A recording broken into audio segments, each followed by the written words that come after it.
Close your eyes, and let us travel to Genoa, around the year 1100, as early Crusader fleets begin returning with eastern wealth. In the harbour of Genoa, 40 galleys ride at anchor beneath the steep limestone hills.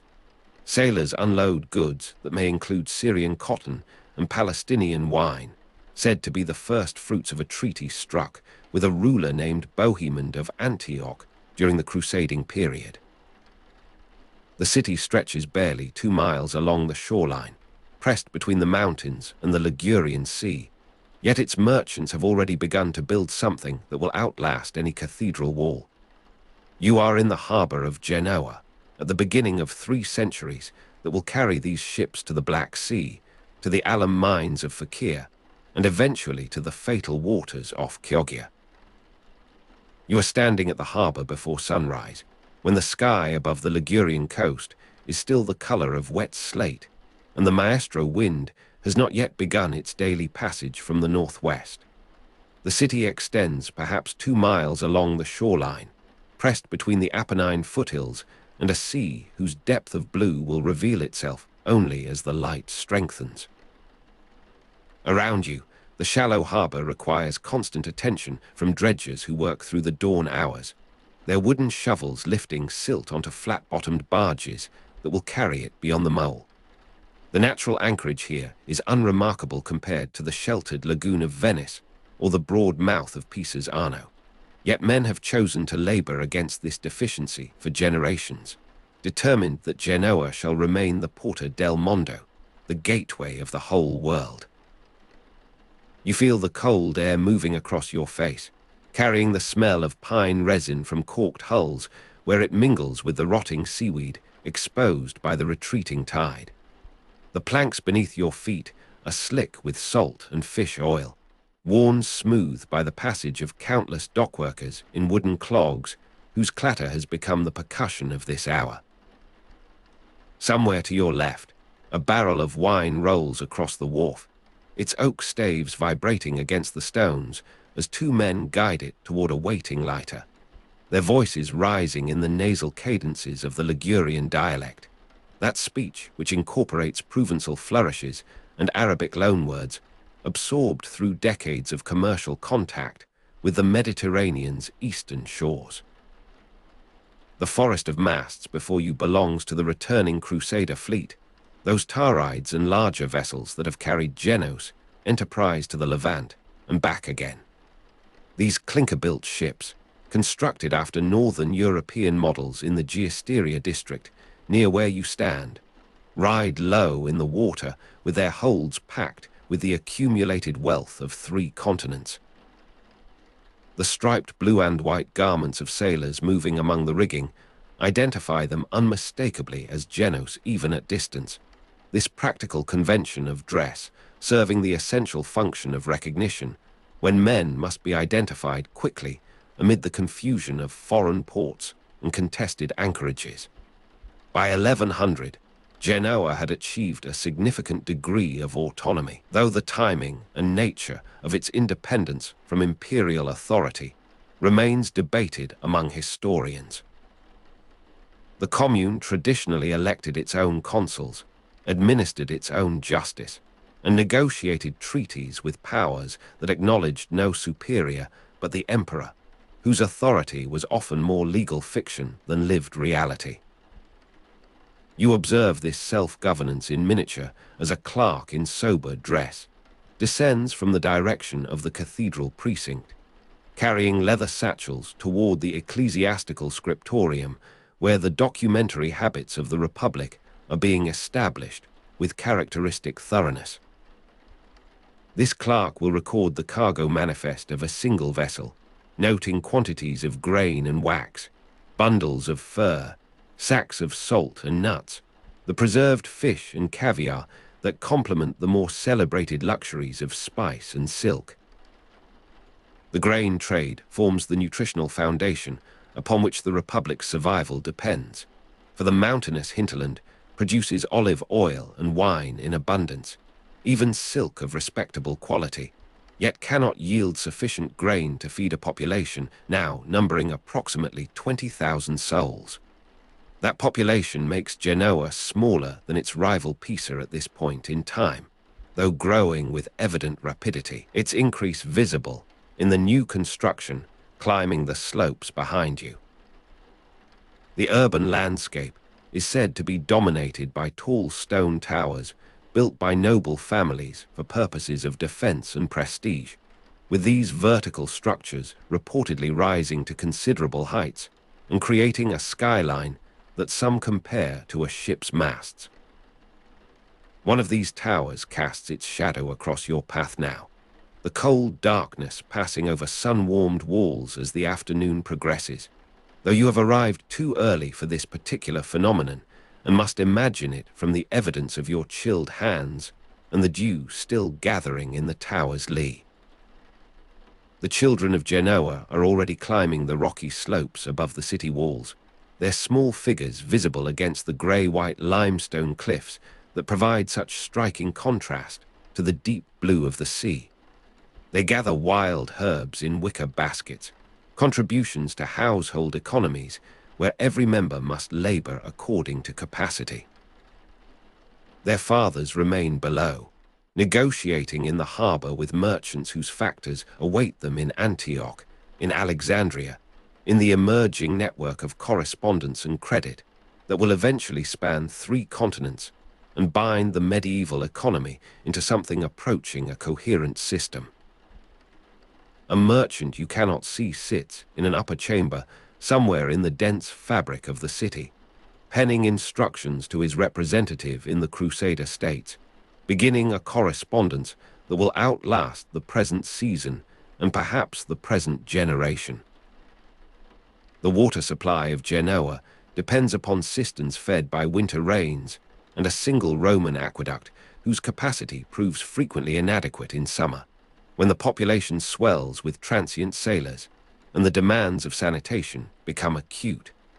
You taste the sharp local wine diluted with water, drinking from a glazed clay cup offered by a woman whose stall serves the early laborers. And you recognize in this mixture the practical wisdom of a people who cannot rely upon abundant, fresh water. The wine itself carries the mineral character of these hills, the same limestone that gives the cliffs their distinctive pallor and that filters the sparse rainfall into underground channels.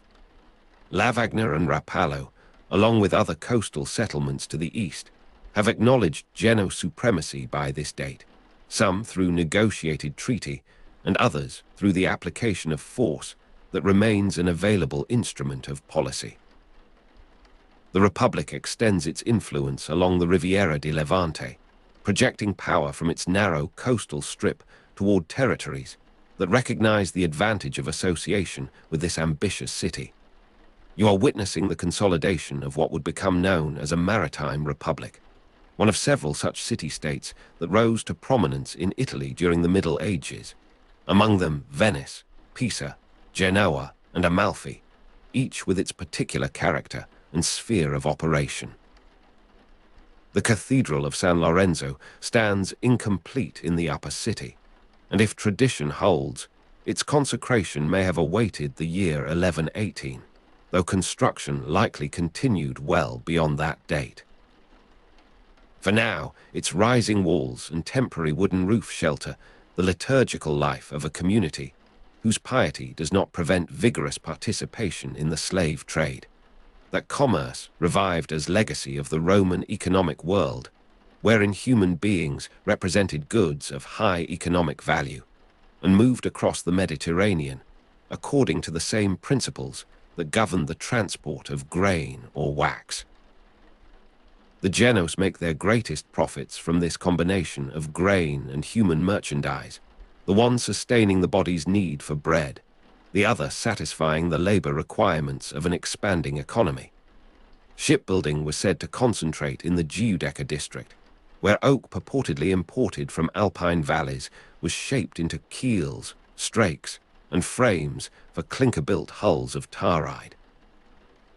The typical Genoese merchant vessel of this period carries surprising capacity within its modest dimensions, its overlapping planks providing strength without excessive weight, its single square sail supplemented by oars for maneuvering in the confined waters of harbors like this one, where the shallow bottom demands constant vigilance from pilots and anchormen alike. The maestro wind rises now at midday, as it does with seasonal regularity, forcing ships to double their anchor lines and sending loose canvas snapping against the yards.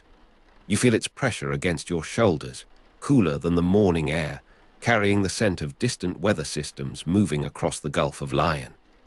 The sound of this wind, its steady moan in the rigging and the creaking response of timber, provides the auditory backdrop against which all harbor business must proceed. Men raise their voices without shouting, adjusting to the acoustic conditions as they adjust to every other circumstance of this demanding environment. The dockworkers continue their labor, rolling barrels, hoisting bales, guiding the movements of cranes whose pivots have groaned through centuries of similar employment. Their wooden clogs strike the stone paving with a rhythm that seems almost musical in its regularity, this percussion accompanying the deeper notes of wind and water and the crying of gulls that circle the harbor in hope of discarded fish. The distant bleating of goats reaches you from the hillside above the city walls, where herders move their animals among the scrub vegetation that clings to the limestone slopes. Evening will bring a transformation of this scene, though you sense its approach only in the lengthening of shadows and the slight diminishment of activity as some laborers depart for their quarters. The towers cast progressively longer shadows across the narrow lanes of the lower city, where cooking fires already begin to send their smoke into the cooling air. The evening meal in Genoa consists largely of fish cooked in the abundant local oil, accompanied by bread whose quality depends upon the success of recent grain shipments, washed down with more of the sharp wine that seems to flow through the city's social life as continuously as water flows inadequately through its aqueduct. You move through streets that narrow as they ascend, the stone paving giving way to steps cut into the living rock, the towers rising more densely here as if competing for the limited horizontal space. The cold shadow of these structures passes over sun-warmed walls, and you follow this boundary between illumination and shade, between the warmth retained by masonry and the chill that descends from heights where no human presence lingers after dark. The population of 20,000 distributes itself through this constrained topography, packing into dwellings whose vertical extension compensates for the impossibility of horizontal expansion, pressed as the city is between the mountains and the sea. The merchant's letter to his factor in Antioch proceeds by candlelight now, the ecclesiastical scriptorium having yielded its official functions to the private chambers of those whose commercial correspondence requires the same skills of literacy and numeracy.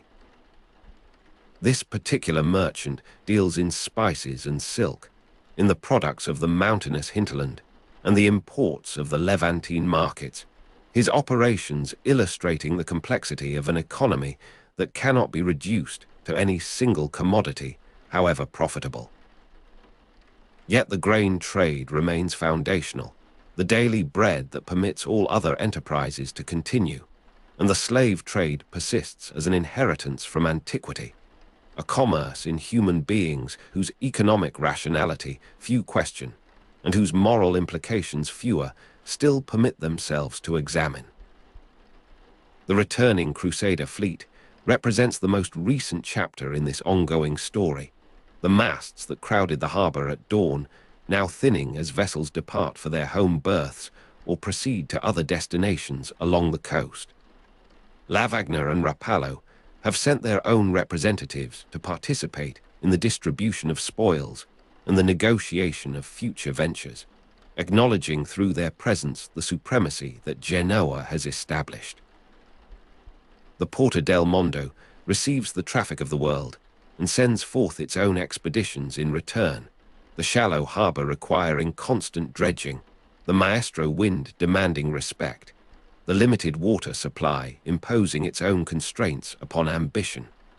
You find yourself ascending toward the cathedral precinct, where the unfinished walls of San Lorenzo rise against a sky now deepening toward twilight.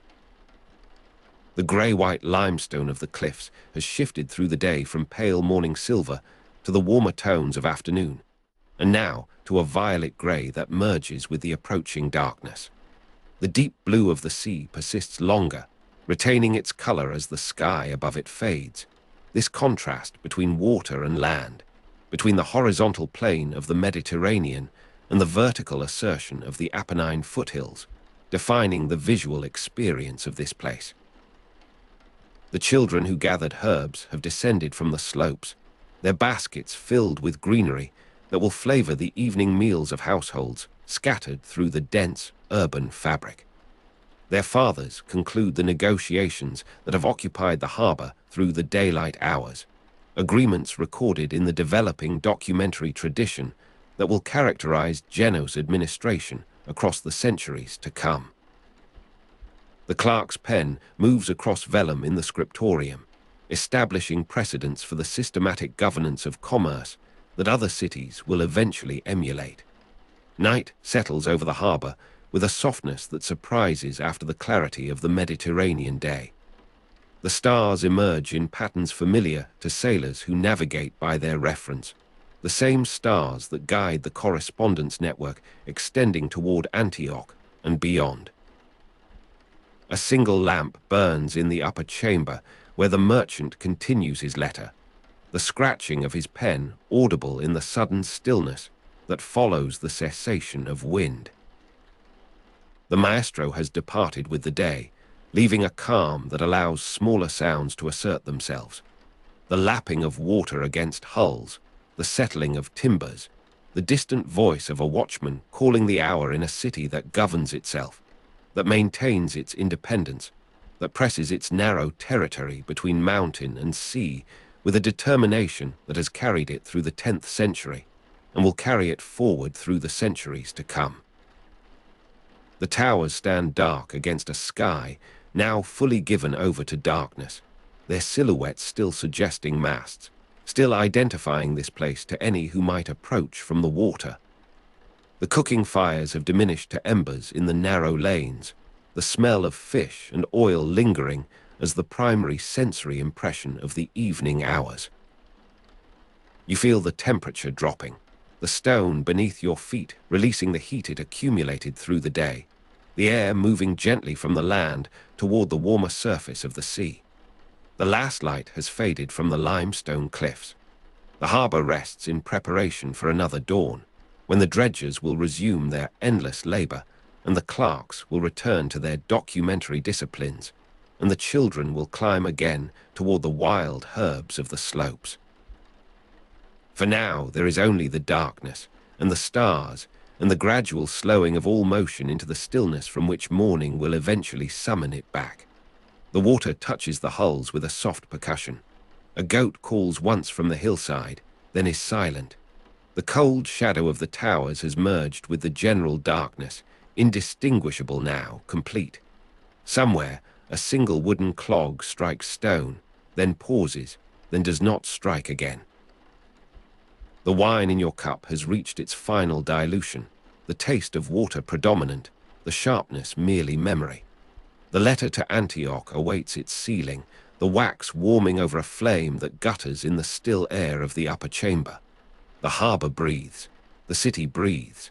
Between mountain and sea, the narrow territory holds its population in the embrace of darkness, preparing for what the next light will bring.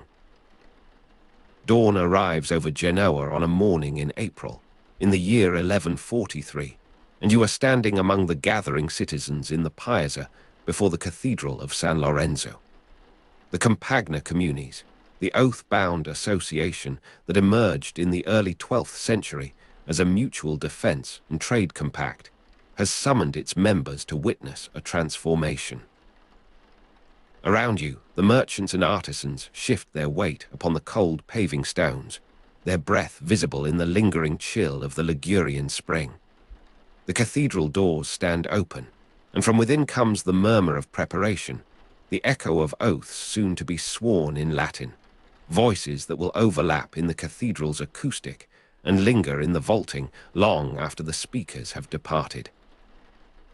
Light moves slowly across the facade, catching the pale stone and casting deep shadows in the carved recesses where figures of saints maintain their eternal vigil. You feel the uneven surface of the piazza beneath your leather soles, the slight incline that centuries of footsteps have worn into the approach. The harbor breathes beyond the buildings, that constant presence, and with it comes the distant hammering from the shipyards, the background rhythm to all civic deliberation in this city of maritime ambition. 6 men emerge from the cathedral's interior, their robes of office still unfamiliar, their bearing tentative with the weight of unprecedented responsibility. These are the first elected consuls of the formal communal government, chosen by the Compagna Communis that has evolved from its origins in the early 12th century into this moment of constitutional birth. Their names will echo through the registers that survive, representatives of the Imbriaci, the Doria, the Spinola, the Grimaldi, those noble families whose dominance of early consular elections reflects the enduring power of blood and tower. Yet among them stand men of lesser lineage, for the Compagna includes both nobili and popolani, though the distinction between these categories remains fluid, shifting with circumstance and the accumulation of wealth. The consular oath binds these officials to act, as the formula demands, for the honor and profit of the commune. You watch their lips move in the prescribed Latin, the echo of oaths sworn in this sacred space, rising to join the accumulated prayers of generations. Initially, these consuls will serve for terms of 1 year, a duration later reduced to shorter periods to prevent the dangerous concentration of power that the noble factions so readily achieve. The number of consuls varies even now, settling temporarily at 6, though it will fluctuate between 2 and 8 in the decades ahead, reflecting political instability rather than constitutional clarity. This instability is not accident, but symptom, the institutional expression of rivalries that no oath, however solemn, can fully contain. The ceremony concludes, and the dispersal begins. You move with the crowd through streets that narrow abruptly, the tall towers of competing families pressing close upon either side. The visual rhythm of alternating light and shadow in these tower-lined lanes creates a staccato experience of illumination, bright squares giving way to passages of near twilight where the sun penetrates only at midday. Above, lines of washing stretch between balconies, and the smell of morning bread mingles with the sharper scent of the tanneries downstream. In the weeks that follow, the new government establishes its routines. You find yourself one evening in the Chancery, that room adjacent to the Archbishop's quarters where the business of the commune receives its permanent record. The smell of wet ink and scraped parchment fills the enclosed air, mingling with the smoke of tallow candles that leaves its thin deposit upon every surface. A clerk sits hunched over his work, the quill scratching in the dim light as he records the first official deliberation of the consular regime. This document, dated to 1157 in the earliest surviving form, will enter the registers of the Archbishop's court, preserved through centuries of war and plague and administrative revolution. The political vocabulary of Genoa, Compagna, Universitas, Commune, reflects corporate rather than individual sovereignty, and this conceptual framework shapes every line the clerk commits to his page. You observe the careful formation of each letter, the abbreviations that conserve expensive material, the marginal annotations that record dissents and qualifications. The cold of stone seats in the consular meeting hall, unheated even in winter, will greet these officials when they assemble for their deliberations. The physical discomfort, a minor mortification against the temptations of authority. Spring advances into summer, and the rhythms of trade resume their dominance over civic innovation. The Compagna Communis now functions as something more than a defensive league, administering justice through elected judges whose authority derives from the collective rather than any superior lord. Yet private vendetta remains common, the ancient recourse of injured honor persisting alongside the new institutions of arbitration and penalty.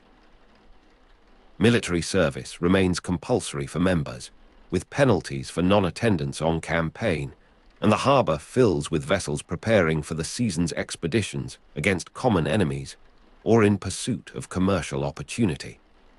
The distant hammering from the shipyards accompanies your movements through the city, that constant background to civic deliberation, to market transaction, to the domestic negotiations of daily existence.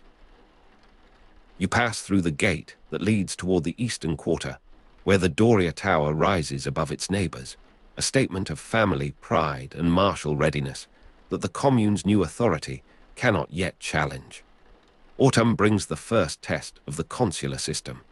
A dispute over the loading rights for Syrian pepper escalates between Doria and Spinola agents, the initial commercial grievance inflamed by older injuries, by marriages thwarted, by insults exchanged at last year's palio. You are walking the narrow lane between Doria and Spinola towers when the confrontation erupts, the metallic taste of fear immediate upon your tongue, adrenaline and dry mouths, marking the recognition that violence has become inevitable. Stones fall like hail from the upper windows, aimed at the opposing tower, but striking indiscriminately upon the street below. The visual rhythm of alternating light and shadow becomes suddenly sinister, the shadows offering concealment for attackers, the lit passages exposing targets to accurate aim. Civil strife between noble factions leads to frequent exiles and the destruction of rival towers, and you witness both processes in embryo this afternoon. A Spinola retainer falls, his skull opened by a cobblestone hurled from above, and the cry of outrage that follows ensures that this death will demand others in the settling of accounts. You press yourself against a doorway, feeling the rough wood against your shoulder blades, watching as consular guards arrive too late to prevent the damage, their authority still uncertain against the ancient right of family vengeance.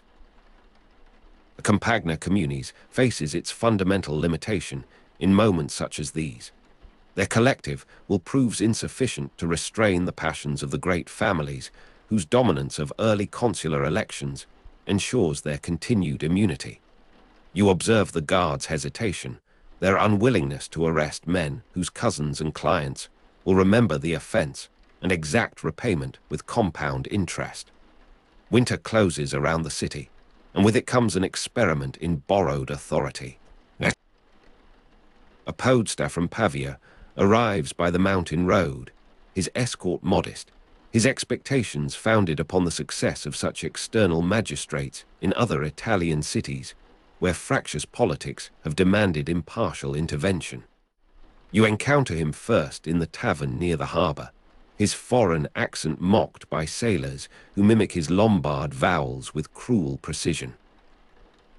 The podesta system, which will fail repeatedly in Genoa due to the city's fractious noble politics, begins here with this hopeful figure, his robes of office still unsoiled by the compromises that await him. He attempts to impose order upon the Doria-Spinola feud, summoning representatives to the consular hall where the cold of stone seats, unheated even in winter, greets his dignified entrance. You attend these sessions as observer, watching the subtle sabotage of his authority, the witnesses who contradict their prior testimony, the documents that cannot be located when needed, the delays that exhaust his limited patience and shorter term of appointment. The consular oath that binds officials to act for the honor and profit of the commune finds no equivalent restraint upon the private strategies of the great families, and the podesta discovers that Genoa's particular genius lies in the institutionalization of resistance. The new year brings maritime concerns to the forefront of consular attention. Merchants gather in the evenings, their contributions solicited for a project of systematic codification. You are present in the upper chamber of the Banco di San Giorgio's predecessor, the candlelight flickering upon faces glistening with the exertion of argument and recollection. The compilation of maritime law proceeds, merchants contributing remembered judgments from their own experience and that of their fathers, the accumulated wisdom of practical navigation and commercial dispute finding written form. Genoa's law codes combine Roman law, Lombard customary law, and maritime statutes, a tripartite foundation that reflects the multiple sources of authority in this complex society. The first compilation of Genoa's maritime law, the Constitutum Usus, dates from 1161, and the labor you witness represents its gestation. A notary records the emerging consensus, the smell of wet ink and scraped parchment, now accompanied by the particular tension of creative legislation. The distant hammering from the shipyards provides its constant accompaniment, linking this theoretical labor to the practical world of hull and sail and cargo. You note the care with which certain matters are treated, the tariffs for pilotage, the responsibilities of the shipmaster, the distribution of risk among partners in a commercial venture. The political vocabulary of Genoa reflects corporate rather than individual sovereignty, and this principle shapes the emerging code. The commune acts, not the consul. The universitas suffers injury, not the private citizen. You watch the merchants struggle with this abstraction, their commercial instincts personalized, their networks of credit and obligation founded upon named individuals whose reliability has been personally tested. Yet the maritime enterprise demands larger frameworks, the association of capital beyond family resources, and the corporate concept serves this expansion even when it contradicts deeper habits of thought. Spring returns, and with it the resumption of territorial ambition. The Compagna Communis now extends its influence beyond the city walls through purchase, alliance, and conquest. You travel with a consular embassy along the coast toward the west, observing the negotiations by which smaller settlements seek the commune's protection against greater threats, the price extracted for this security in obligations of service and tribute. The commune's territorial expansion along the Riviera proceeds through these instruments, the accumulation of dependent communities that extends Genoa's influence without requiring continuous administration. Savona appears upon the horizon, its own towers visible from the coastal path, and you sense the hostility that defines this relationship. Savona remains independent and hostile until 1528, a persistent thorn in Genoa's ambition. And even in this early decade of consular rule, the rivalry manifests in competing claims to tolls and anchorage rights. The consuls must address this persistent challenge without the resources that fuller integration would provide. You listen to the diplomatic language, the formal courtesies that barely veil the underlying antagonism, the recognition that these two cities share a coastline but not a destiny. Returning to Genoa, you find the factional conflict resumed with the renewed activity of the sailing season. The Doria-Spinola feud, temporarily suppressed by the unsuccessful Podesta, reignites over a disputed inheritance that includes valuable loading rights in the harbour district. You are present in the consular hall when the case receives its hearing, the cold of stone seats now somewhat moderated by the spring temperatures that penetrate the high windows. The elected judges of the Compagna administer justice through elaborate procedure, their authority derived from the communal oath, yet continually tested by the presence of armed retainers in the corridor outside. Private vendetta remains common despite these institutional alternatives, and the judgment delivered, favoring neither party entirely, dividing the inheritance in a manner calculated to dissatisfy maximally, produces its predictable consequence. That night, you hear the disturbance from your lodging near the Spinola Quarter, the running feet, the shouted challenges, the crash of burning brands against timber. By morning, a Doria warehouse smolders, its contents destroyed, and the cycle of accusation and denial begins anew. The public finance of these operations, the funding of judges and clerks and guards, depends upon mechanisms of extraction that you observe in the collection of the prestans. These forced loans from wealthy citizens, repaid from future tax revenues, represent the commune's adaptation to the absence of regular taxation upon a mobile and resistant population.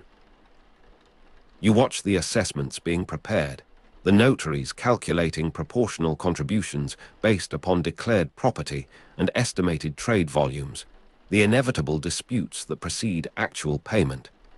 The Compagna Communis requires these material foundations, and their provision tests the loyalty that the oath theoretically guarantees.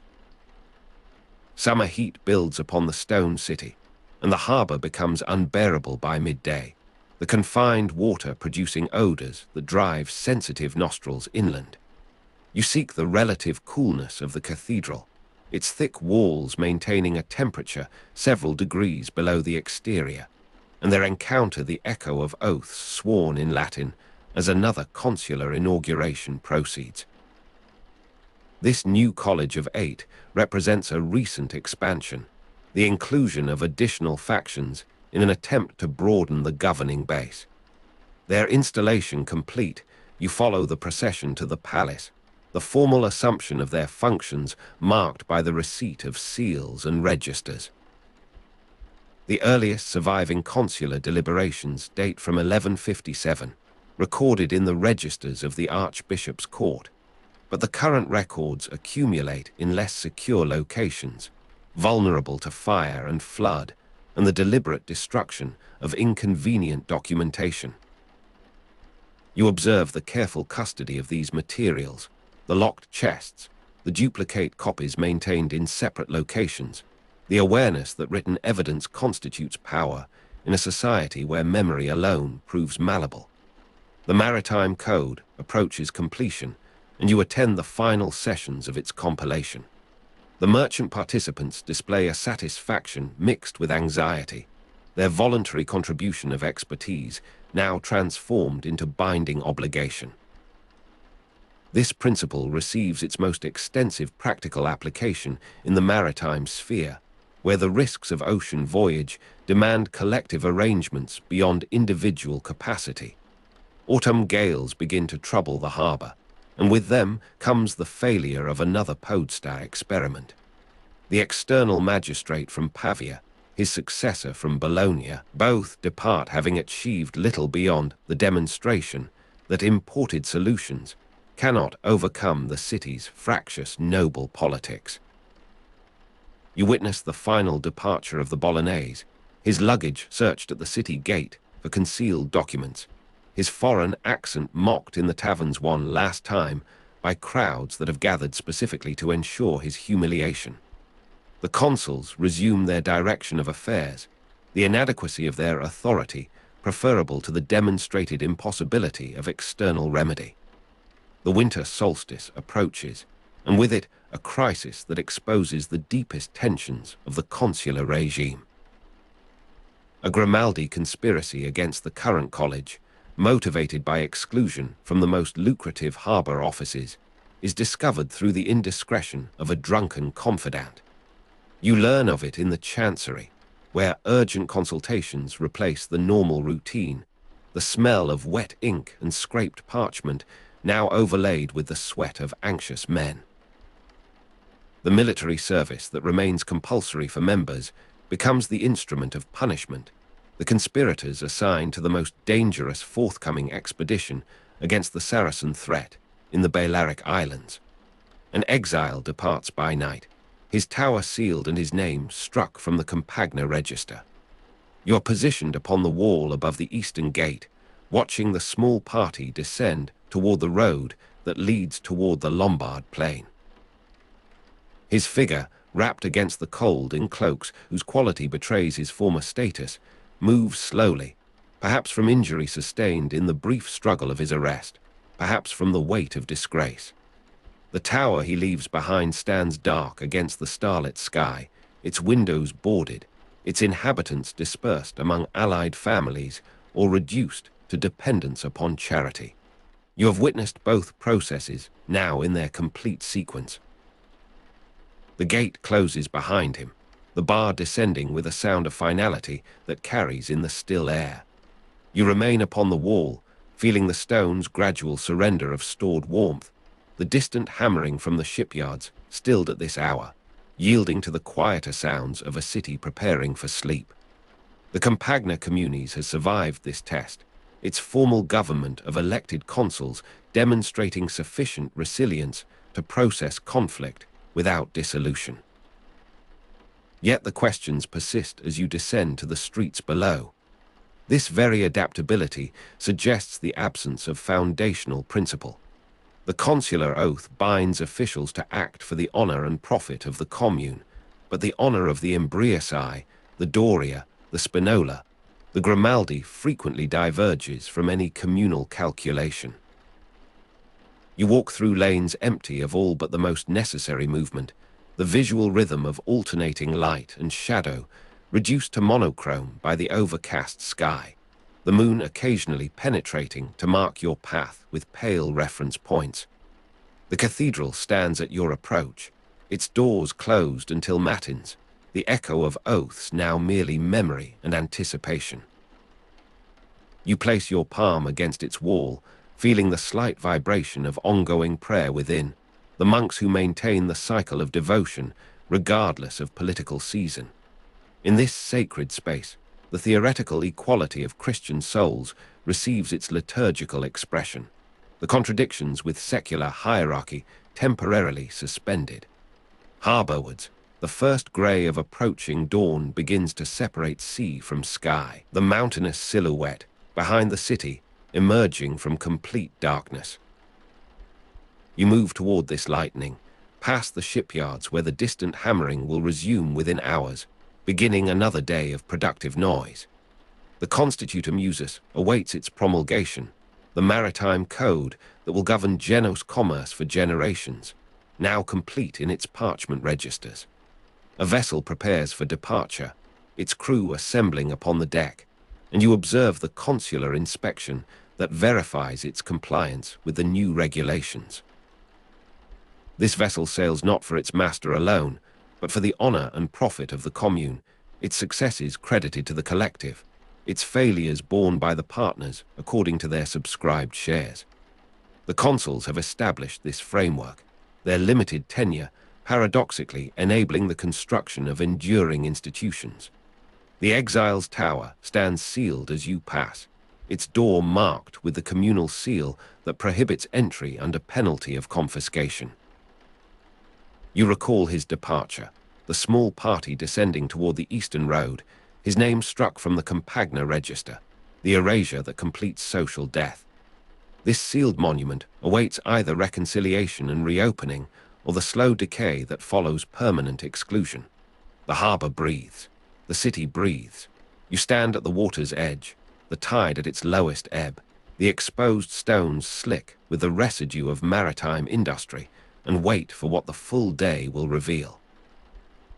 You are standing at the threshold of the Blashney Palace in the October of 1261, the scent of frankincense burning in orthodox churches unfamiliar to Latin nostrils still clinging to the wool of your traveling cloak. Around you, the restored court of Michael VIII Palaiologos unfolds in deliberate ceremony, the emperor having reclaimed his capital from Latin hands mere months before this audience. The Treaty of Nymphium, concluded earlier that year between Genoa and the Byzantine throne, granted extensive trading privileges, and you are here to witness the sealing of what that parchment promises. Golden mosaics catch the morning light streaming through windows recently cleared of Latin occupation, the visual shock of such opulence after months at sea, causing color-starved eyes to pause upon each shimmering tessera. Your embassy carries the Republic's gratitude for ships supplied, for crews who blockaded the Bosporus, while Greek fire prepared the way, for the naval investment that purchased this moment of imperial restoration. Michael VIII receives you in the Chrysotraklinos, his robes of dark purple silk whispering against marble as he extends his hand in the gesture of accepted fealty. Those same privileges will reshape the commercial geography of the Eastern Mediterranean for generations yet unborn. You bow, and the act of diplomacy continues its ancient choreography. The Golden Horn stretches before you in the afternoon clarity, its waters carrying the traffic of 2 continents, the wake of each vessel etching temporary signatures upon the surface. Across the inlet from Constantinople, the headland of Galata rises in terraced slopes, and you watch laborers marking the boundaries of what will become the suburb of Pera. That settlement will one day serve as administrative center of Genoa's operations in the Black Sea, and beyond, though now it exists only as promise, as stakes driven into hillside earth, as piles of dressed stone awaiting the mason's chisel. The heat radiates from stone walls in the Levantine summer, unlike anything in mountain-cooled Genoa, and yet here the Bosphorus brings its own cooling, its own moderation of extremes that makes construction possible through seasons that would halt work in southern Syria.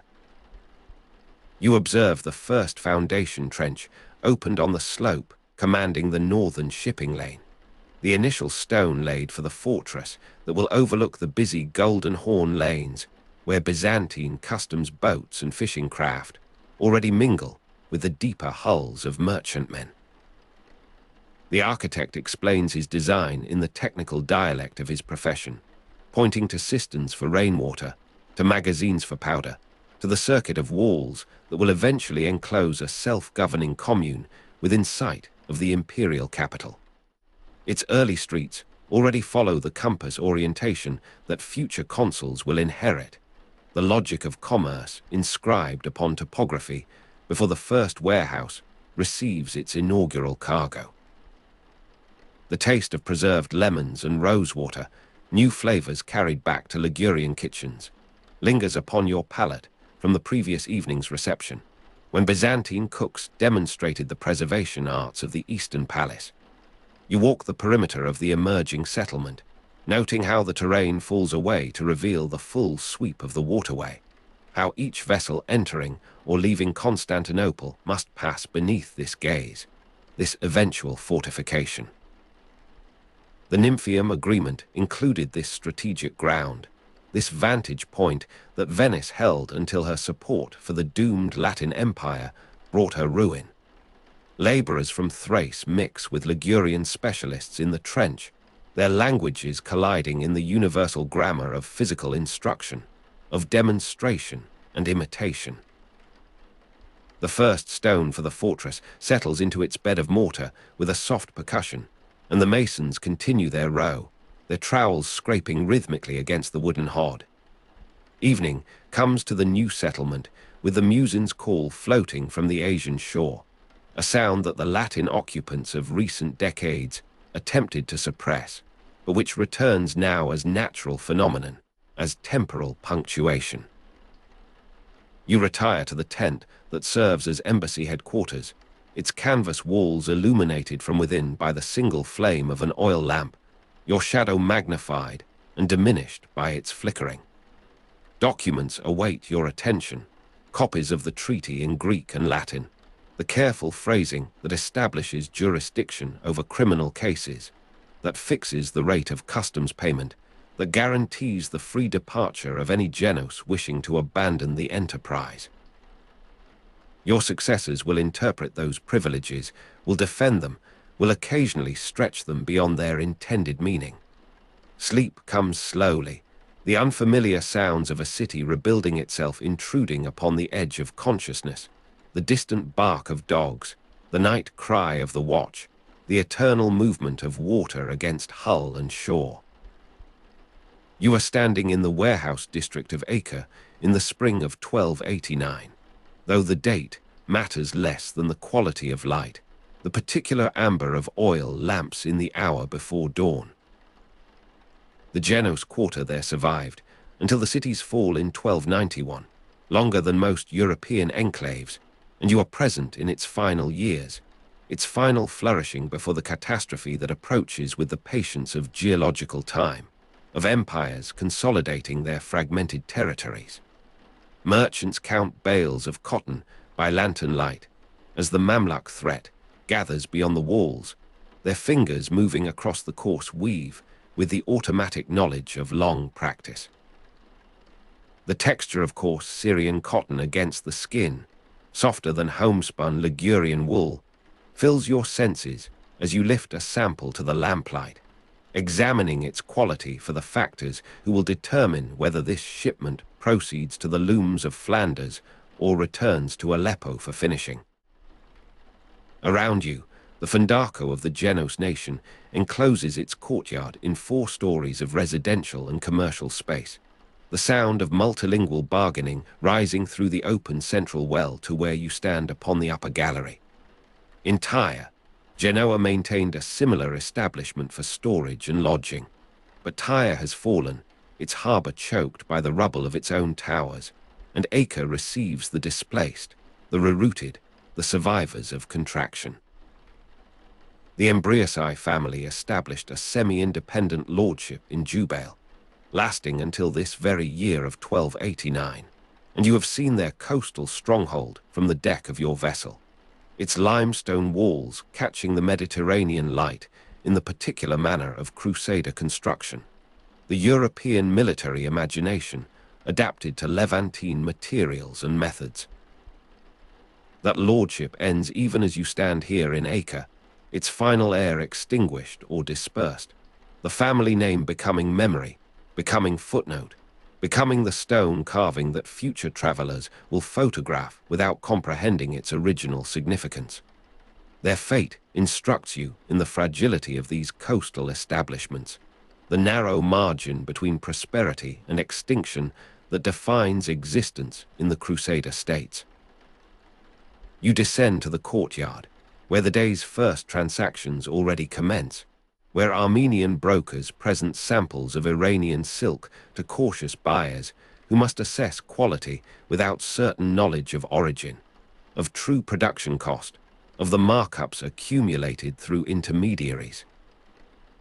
The Crusader states provided markets for European wool, metals, and timber in exchange for Eastern luxuries, and you observe the representative of a Provençal merchant house examining bales of English broadcloth, his fingers discerning the regularity of weave, the density of thread count that determines value in the sophisticated textile markets of the East. Already in this spring morning, you anticipate the season's oppressive weight, the hours of siesta that interrupt commercial activity, the nights of extended negotiation that compensate for daylight's paralysis. The taste of preserved lemons and rosewater appears in the refreshment offered by a Syrian Christian intermediary, the hospitality rituals that precede and accompany serious business, the establishment of personal trust across cultural boundaries that no contract can fully guarantee. Baldwin I of Jerusalem granted Genos merchants property rights in Jaffa, Caesarea, and Acre in 1104, and these grants included 1/3 of each captured city's port revenues, a standard Genos demand that your consuls still invoke, still defend against competing claims from Pisan and Venetian rivals. The documentation of these rights, copied and recopied across nearly 2 centuries, occupies the locked chest in your chamber, the parchment growing brittle, the seals of wax and silk, ribbon attenuating with age and handling. You move through the streets of Acre toward the harbour, the morning advancing in its predictable increments, the shadows shortening across pavements worn by generations of commercial feet. The architecture of survival predominates here, where walls thickened against siege engines, where cisterns excavated deep beneath houses hold the water that determines whether a city withstands blockade. Genos' involvement in the Fourth Crusade was minimal compared to Venetian participation, and this historical modesty, this relative abstention from the sack of Constantinople, now serves the Republic's interest in the restored Byzantine court, in the favor of Michael VIII and his successors. The embargo imposed by Venice on Crusader transport allowed Genoa to negotiate favorable rates, and you remember the pride with which your elders recounted this diplomatic opportunity seized, this market share acquired through competitor miscalculation. Ships ride at anchor in the harbor, their hulls low in the water with the weight of Palestinian cotton, of Egyptian alum, of the medicinal herbs that grow only in the valley between Lebanon and anti-Lebanon, that command prices in European pharmacies beyond the dreams of their cultivators. The afternoon finds you in the consular residence, a chamber whose windows overlook the sea wall and the passage of vessels into the roadstead. A messenger arrives from Duel, or rather from the vicinity where Duel stood, his clothing dusted with the road's white powder, his report confirming what rumors already suggested. The Mamluk forces have completed their coastal consolidation, having reduced each Frankish outpost in systematic succession, and 1289 has claimed its due. You record the information in the ledger maintained for such intelligence, the handwriting that must remain legible to successors, who will read these pages in circumstances you cannot predict, for purposes you cannot foresee. The scent of frankincense reaches you even here, carried from the Melkite chapel nearby where Syrians who acknowledge Roman primacy maintain their distinctive liturgy, their aromatic vocabulary of worship. Evening brings the Consuls' council, the gathered representatives of Genoa's houses with interests in the Levant, their deliberations conducted in the dialect of Liguria that marks communal identity even in farthest exile. Genoa's naval support for Crusaders was typically contingent on prior written agreement of spoils, and this tradition of documentary caution, of explicit contractual provision, shapes the discussion of whether additional galleys might be committed to Acre's defense, and at what price, and with what guarantees of compensation should the city fall despite their efforts. The sound of multilingual bargaining in the Fondaco courtyard fades as the courtyard empties, as merchants seek their evening meal, their families, the relative security of barred doors and shuttered windows. You retire to write your report, the dispatch that will travel with the next available vessel to Liguria, to the council chambers where broader policy emerges from accumulated local intelligence. The lamp consumes its oil steadily, the flame steady in the enclosed chamber, your shadow fixed upon the plaster wall as your pen moves across the page in the cursive script of commercial correspondence. You are standing upon the deck of a galley evacuating Tyre in the summer of 1291, though the chronology compresses, the events of years collapsing into this single catastrophic season that redefines all previous calculation. Chests are hurriedly loaded onto galleys as the city burns behind, the flames visible above the harbour mole, the smoke carrying the particular smell of cedar beams consumed, of olive oil stores ignited, of human habitation reduced to its elemental components. The Genos quarter in Acre survived until the city's fall, longer than most European enclaves, but Tyre has not survived, its walls breached, its population dispersing in the panic that seizes all organized community at the moment of terminal rupture. You assist in securing a chest of documents, the charters and privileges that constitute the legal memory of the Genos nation in this place, that must be preserved even as the physical presence becomes impossible, becomes dangerous, becomes fatal to those who delay their departure. The texture of coarse Syrian cotton brushes your forearm as you help shift a bale of merchandise that some merchant hopes to salvage, to transport, to convert into liquid capital in whatever port receives this flotilla of the dispossessed. The oars strike water in the rhythm of emergency, not the measured pace of routine navigation, but the urgent acceleration of flight, of survival stripped to its mechanical essence. Around you, other vessels carry their human and material cargo, the harbor a chaos of competing priorities, of individual desperation, tempered by the residual discipline of maritime organization, of ship's officers maintaining sufficient order to prevent complete mutual destruction. Now, the heat intensifies with the fires consuming what you leave behind, with the radiant energy of civilization's combustion released upon the atmosphere. The domestic accomplishment of peace seems impossibly distant, impossibly precious, recalled in the midst of war's final convulsion.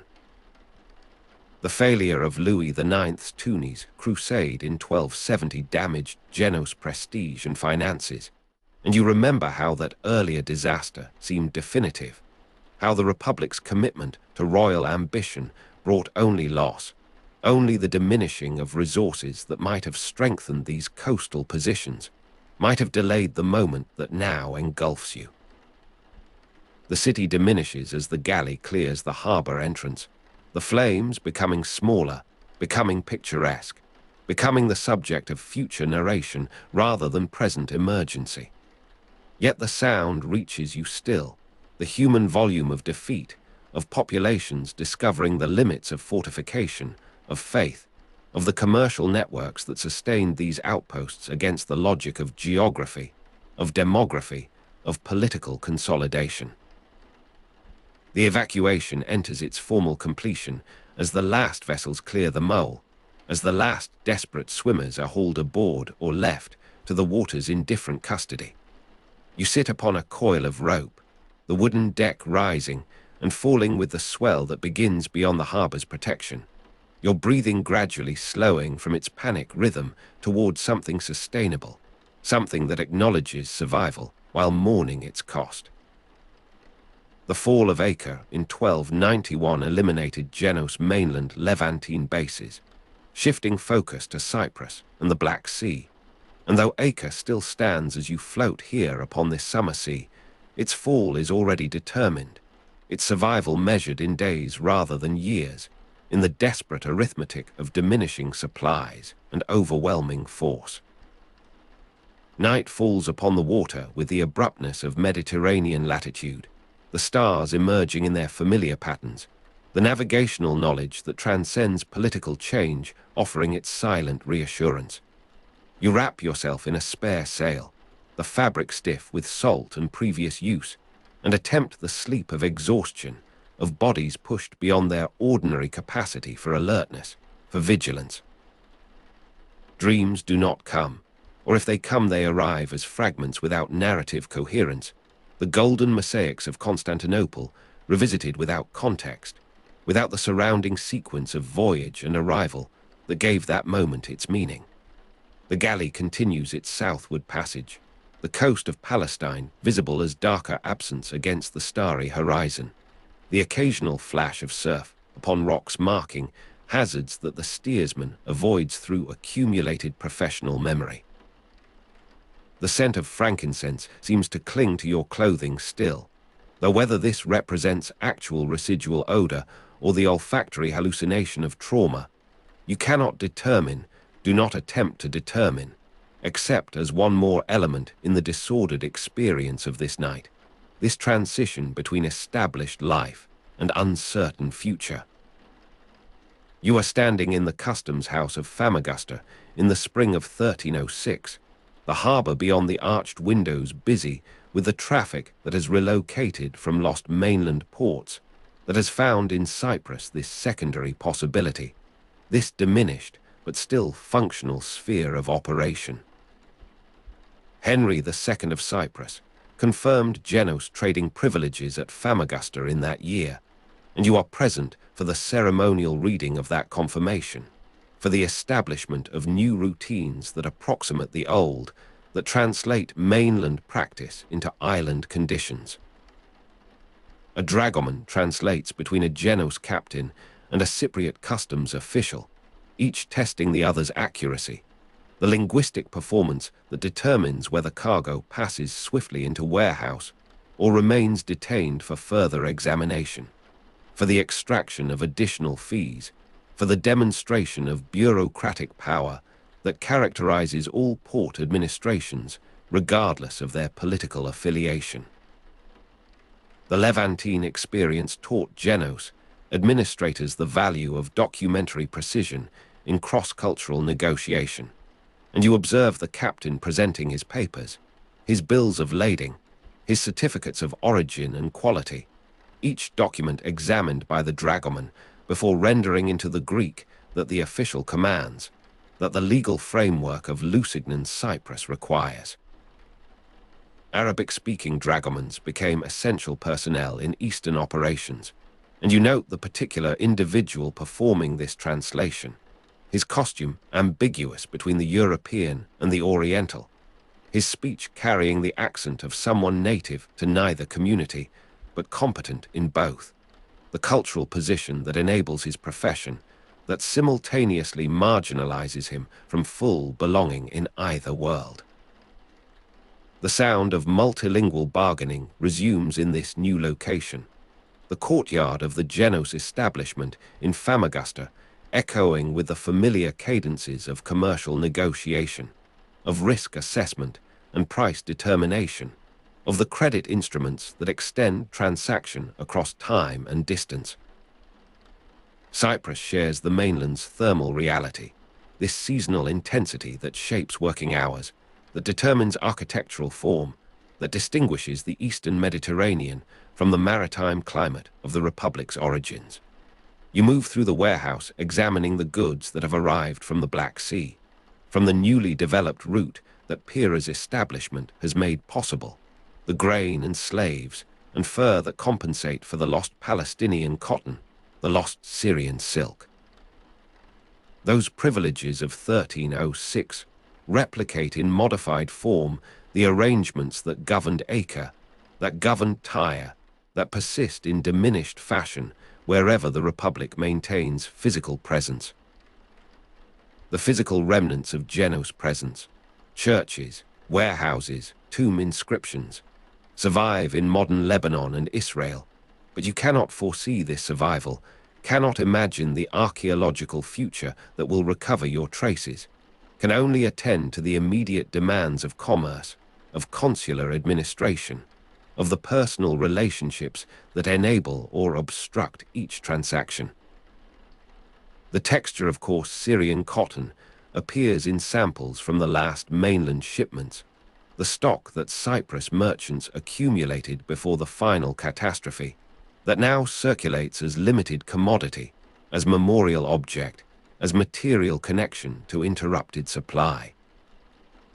The golden mosaics of Byzantium revisit you in the dome of the chapel that serves the island's Orthodox population, the lingering artistry of empire finding refuge in peripheral locations, in communities that preserve what centers have abandoned or destroyed.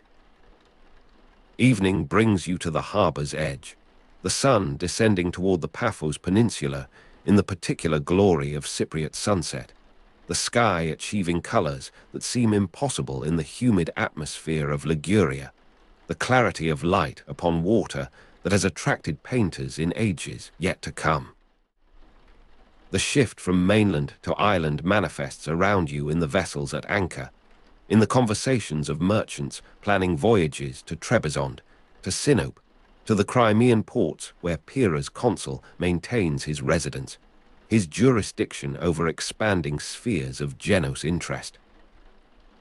You eat the evening meal in the company of fellow Ligurians, the preserved fish and hard bread of maritime diet supplemented with local produce, the olives and wine that Cyprus offers in abundance, that ease the displacement from familiar flavors, from the cuisine of home that persists in memory even as circumstances require its abandonment. The night passes in the quarters assigned to your function, the sleep of those who have learned to rest in unfamiliar circumstances, to construct temporary domesticity from whatever materials circumstance provides. Dreams come fragmented, the evacuation from Tyre recurring in altered form, the flames becoming the sunset you have just observed, the smoke becoming the morning mist that rises from autumn fields, the terror becoming the ordinary anxiety of commercial uncertainty, of cargo that may not arrive, of markets that may not materialize. You wake to the sound of the harbor, the early movement of fishermen, of water carriers, of those whose labor precedes the commercial day, who prepare the infrastructure upon which subsequent transaction depends. The scent of frankincense drifts through the window from the nearby monastery, the matin service that marks time's passage in the liturgical calendar that structures all Eastern Christian existence, that persists regardless of political transformation, of commercial rearrangement, of the migrations that your own presence exemplifies. You are standing in the church of San Lorenzo in Genoa, the nave rising around you in the stripped elegance of early Renaissance reconstruction.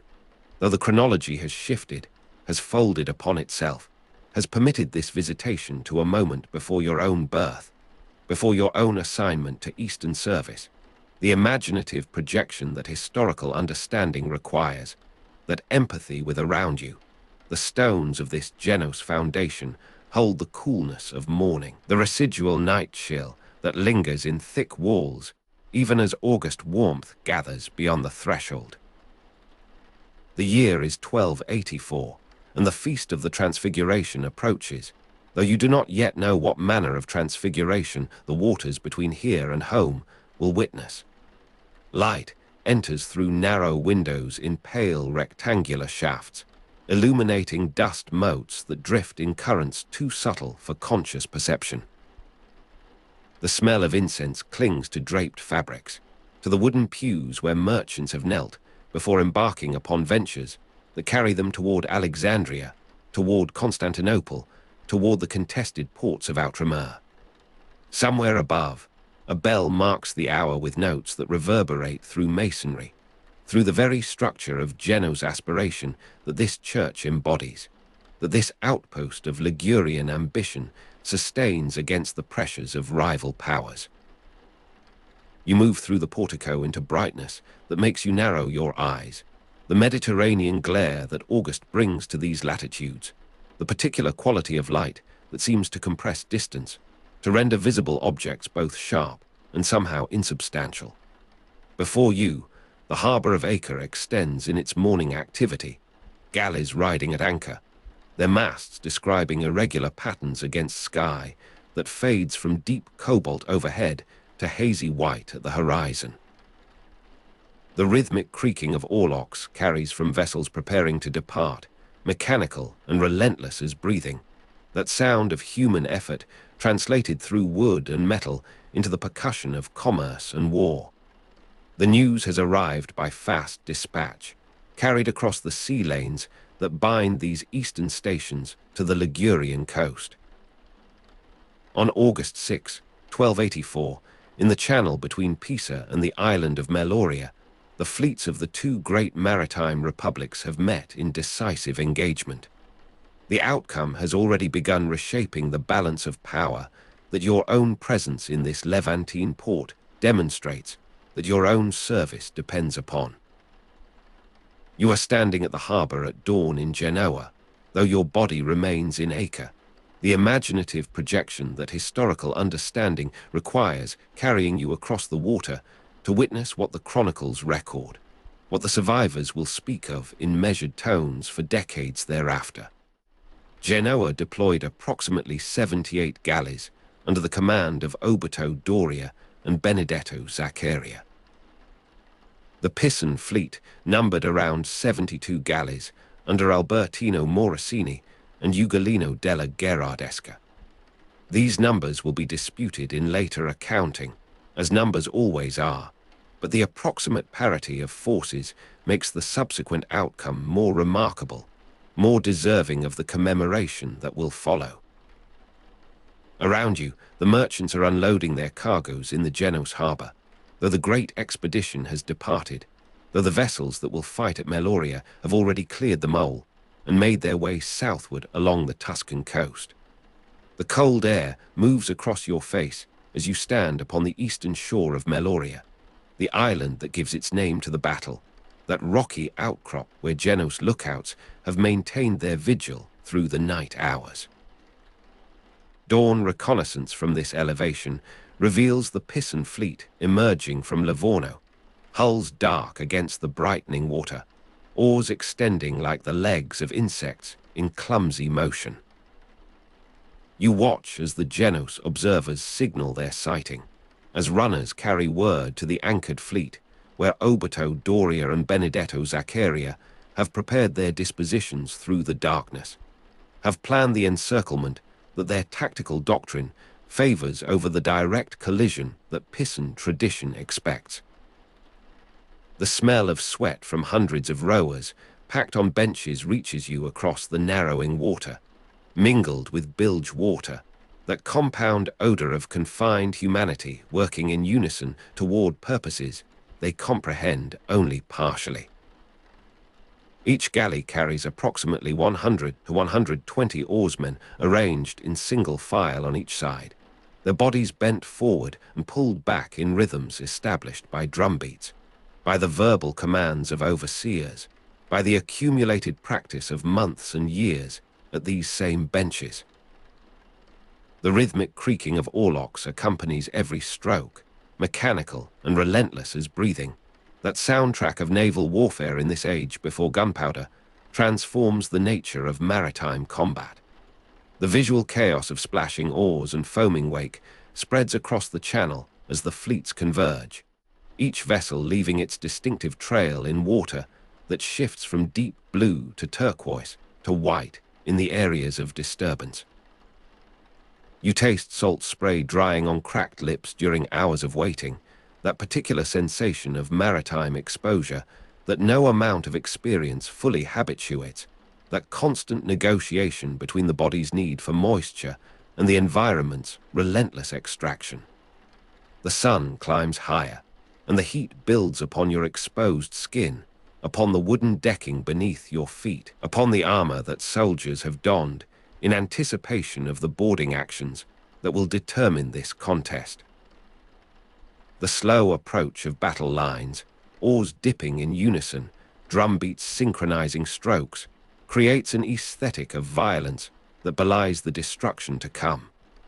From your vantage upon Meloria, you observe the disciplined intervals that the Genos maintain, the careful preservation of gaps between vessels that will permit the maneuvers their commanders have planned. The Pisan formation appears more dense, more eager for the immediate collision that their martial culture celebrates, that their previous victories have confirmed as effective against less organized opponents. But Oberto, Doria, and Benedetto Zaccaria have studied the evolution of galley warfare, have understood that the future belongs to those who can coordinate multiple elements, who can withhold force for decisive application rather than committing everything in the initial shock. The crash of initial contact reaches you as vibration through the rock beneath your feet before the sound arrives across the water, that complex acoustic event of splintered oars and screams as rams find their marks. The ram's spur, the span on the bow designed to shatter enemy oars and penetrate hulls below the waterline, performs its function with terrible efficiency in the first moments of engagement. You hear the hollow sound of wooden hulls colliding, transmitted through the deck planking of nearby vessels, that distinctive percussion of maritime destruction that differs from land battle in its material specificity, in the way it involves the medium itself as weapon and victim. Archers and crossbowmen provide missile fire before boarding actions, their projectiles rising in shallow arcs before descending upon crowded decks where men have little space to evade. The visual chaos of splashing oars and foaming wake intensifies as damaged vessels lose their propulsion, as their crews struggle to maintain position in a formation that begins to dissolve under the pressure of combat. You observe the particular confusion of galley warfare, where the restrictions of the oared vessel limit tactical options, where the loss of oars on one side creates immediate vulnerability to turning, to exposure of the stern or bow to enemy rams. The battle lasted approximately 6 hours, unusual for galley engagements, which typically resolved quickly through the initial collision and subsequent boarding. This duration testifies to the scale of forces engaged, to the determination of both sides, and ultimately to the tactical superiority that the Genos demonstrate through their patience, through their willingness to prolong the engagement until their prepared maneuver can achieve its effect. The body registers its complaints, while the mind attempts to follow the dispersed action spread across several miles of contested water, that persistent discomfort of observation at sea, which no accumulation of experience fully eliminates. The commitment of Doria's reserve squadron occurs as the sun reaches zenith. Those vessels held back from the initial engagement, now released to execute the encirclement that Genos tactics involved, that turning of the Pisan flank which breaks the equilibrium of the stalemate. You perceive the shift in momentum before you can identify its specific cause, that intuitive recognition of military advantage transferring from one party to another that experienced observers develop, that commanders cultivate through years of such engagements. The Pisan line, already engaged along its front, cannot pivot to meet this new threat without exposing itself to the forces it faces, cannot maintain coherence against pressure from two directions. The hollow sound of wooden hulls colliding continues, but now joined by the more irregular percussion of vessels maneuvering to escape, to break off from engagement that has become hopeless. Genos chronicles emphasize divine favor, attributing victory to the Virgin Mary's protection, and you understand how this interpretation will form, how the coincidence of the feast day, the apparent intervention of fortune at decisive moments, will be read as confirmation of celestial interest in Ligurian affairs. The victory was commemorated annually in Genoa as a feast day, with religious processions that your own presence in San Lorenzo in Acre anticipates, that your own witnessing of this eastern outpost helps sustain. You are standing at the harbor at dawn, and again at noon, and finally in the afternoon glare that renders the surrender signals visible even at distance, the hauling down of banners on the Pisan flagship that acknowledges the completeness of the disaster.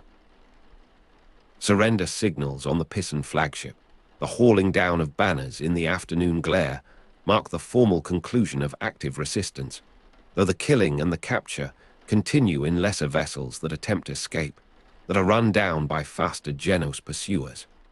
The Pisan losses included thousands killed and approximately 11,000 captured, including leading citizens whose value for ransom will enrich their captors, whose absence will impoverish the defeated city. The podesta of Pisa, Giovanni da Poschiavo, was among the prisoners taken to Genoa, his authority as chief magistrate insufficient to prevent the catastrophe, now transformed into evidence of the completeness of that catastrophe.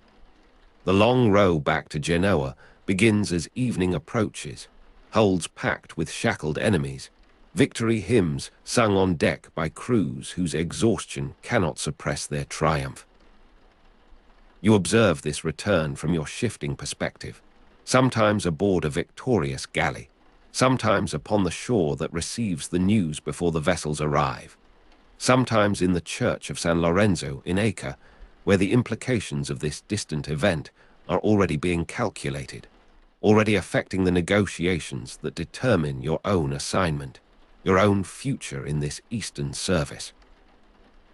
The rhythmic creaking of oarlocks accompanies the homeward journey, mechanical and relentless as breathing, but now infused with the cadence of songs that celebrate the Virgin's protection, that give thanks for deliverance from equal danger. Prisoners from Meloria were held in Genoa for years, some dying in captivity before ransom could be arranged, their fate illustrating the economic logic of medieval warfare, the conversion of military success into financial resource through the mechanism of hostage-taking.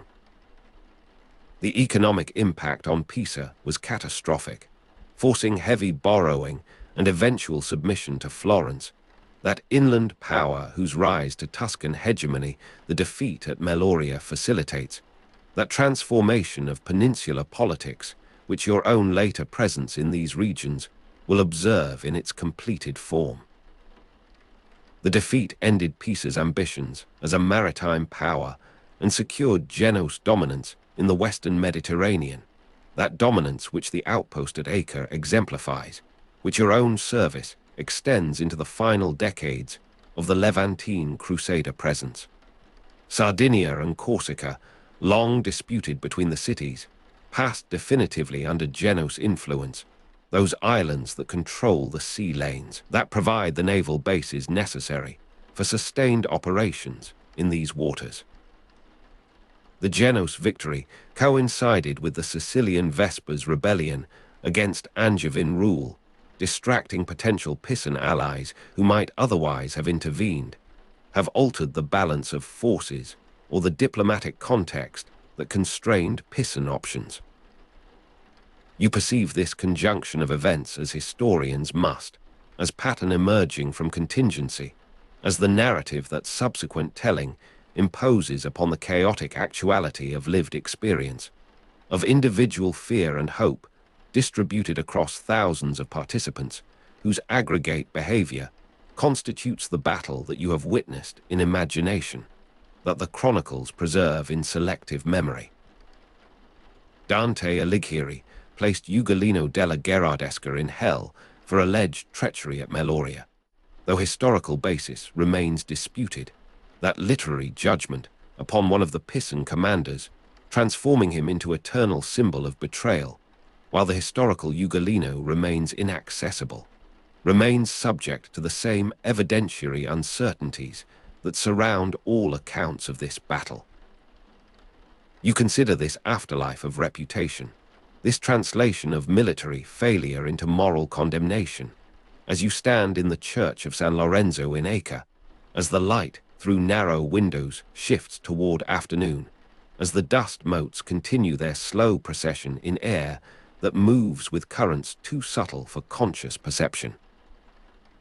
The battle demonstrated the effectiveness of disciplined line formation over individual ship maneuvers, that tactical evolution which subsequent naval history will confirm, which the galley warfare of the Mediterranean will develop through centuries of similar engagement, until the appearance of sail-driven warships transforms the fundamental parameters.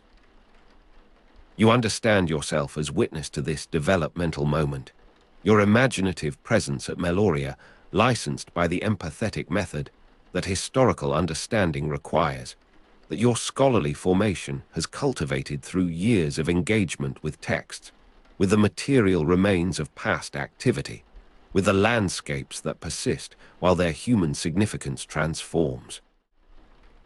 The taste of salt spray drying on cracked lips returns to you as sensory memory, as the embodied knowledge that observation at sea impresses upon those who experience it, that becomes available for imaginative reconstruction when the documents fall silent, when the chronicles complete their explicit narration, and the historian must supply what lies between, what the participants knew without recording. The copper scent of blood spreading across flat water in the afternoon stillness persists in your olfactory imagination, that particular quality of maritime battle where the diluting element cannot fully absorb the evidence of violence, where the surface retains its witness until currents disperse what concentration has achieved.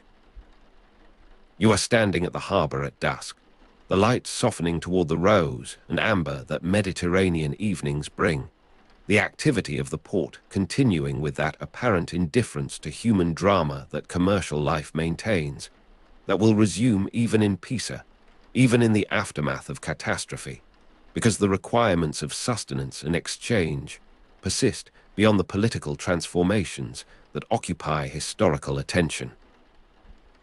Round you, the merchants are unloading their cargoes with movements that suggest the continuity of ordinary endeavor, the persistence of bodily routine against which the extraordinary defines its significance, achieves its memorability. The hollow sound of wooden hulls colliding has faded into the auditory memory that you carry, that the historical record preserves in textual form, awaiting the imaginative reconstruction that your presence here performs, that your scholarly attention enables.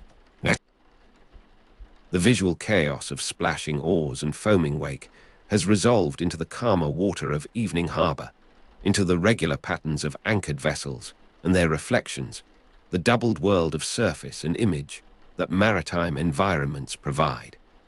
The year remains 1284, or has become that year through the chronological folding that permits this visitation, that allows you to inhabit imaginatively what your documents describe.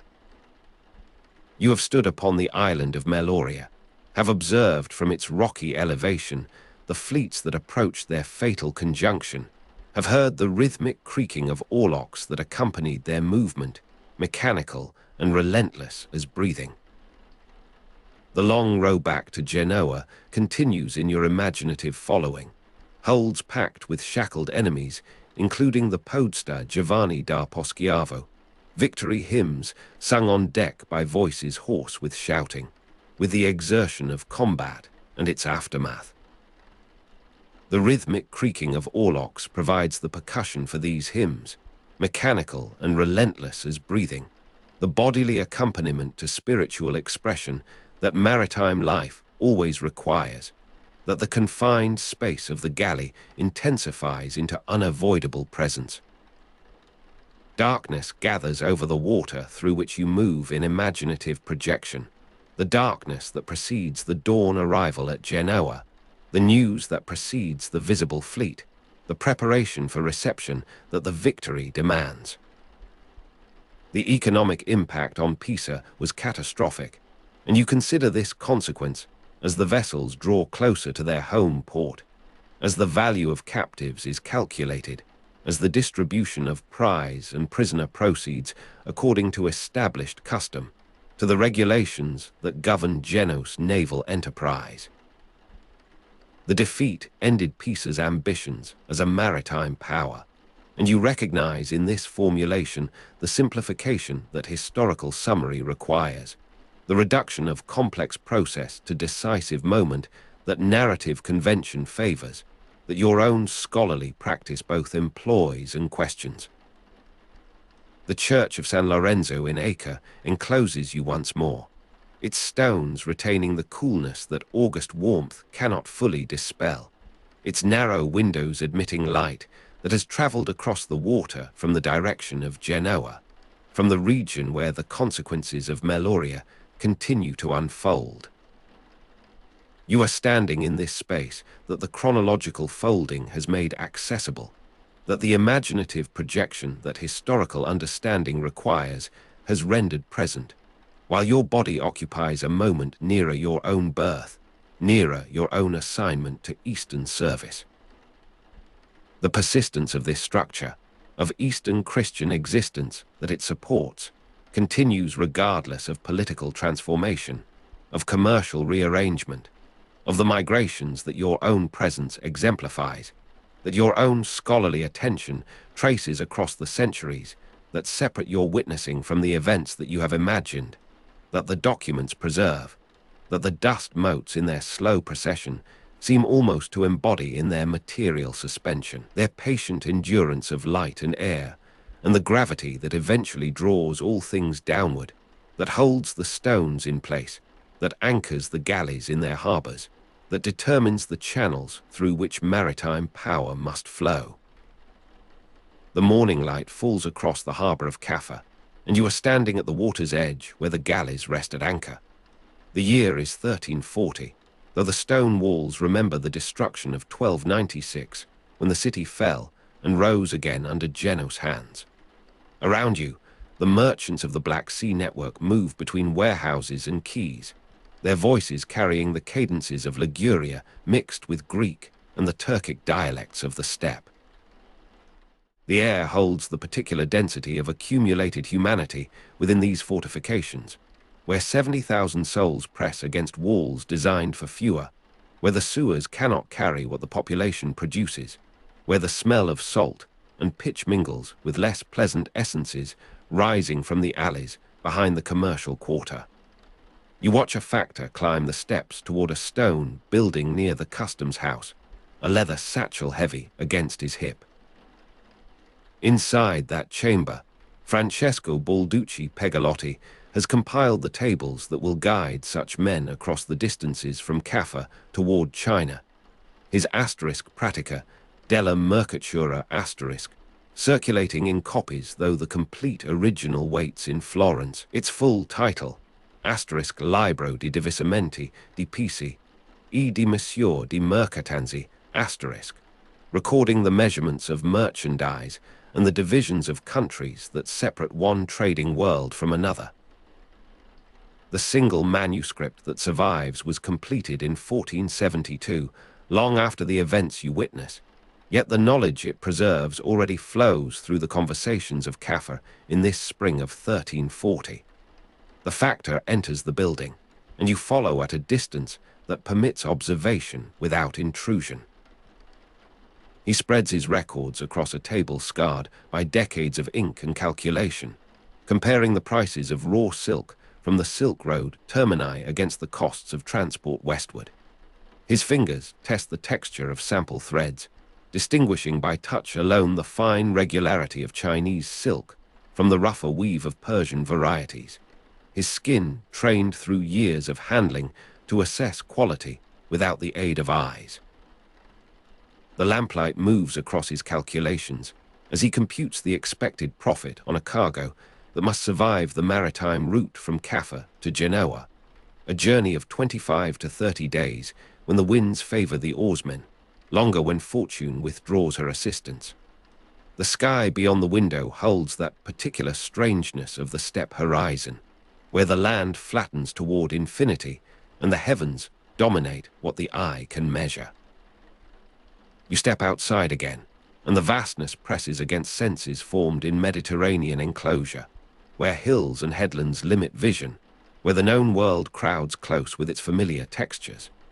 Here, the earth stretches bare toward the north and east, and even the walls of Caffa cannot fully restore the comfort of bounded space that the Italian merchant carries in his memory of Genoa, his mother city, his source of appointment for the consul who governs this distant station. The Golden Horde reportedly permitted this Geno's presence as a counterweight to Venetian influence, and the politics of that permission may have shaped transactions in Caffa.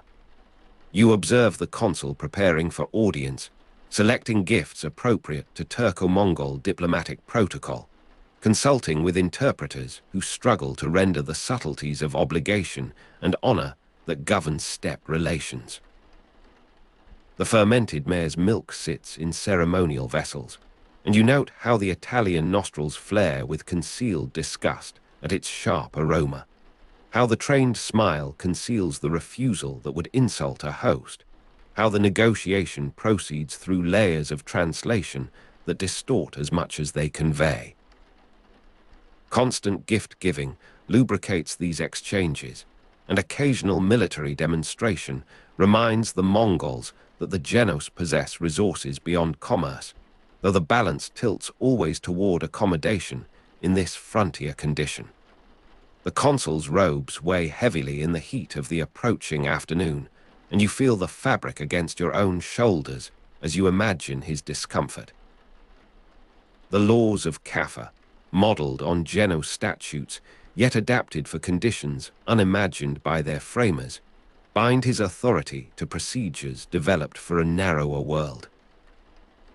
Yet here, where the Black Sea trade route funnels eastern goods westward, those procedures must stretch to encompass slave markets dealing in Circassian and Allan captives from the Caucasus, grain warehouses supplying Constantinople, and the scattered colonies of the Aegean, fur bales and wax cakes, and barrels of salted fish, accumulating for the convoys that sail between March and October. The cold of Black Sea winters penetrates thin Italian clothing, and you shiver in anticipation, though the season remains mild. The foreignness of this climate to Ligurian experience shapes the calendar of departure, and the autumn closing of the port awaits with its imperative of timely withdrawal.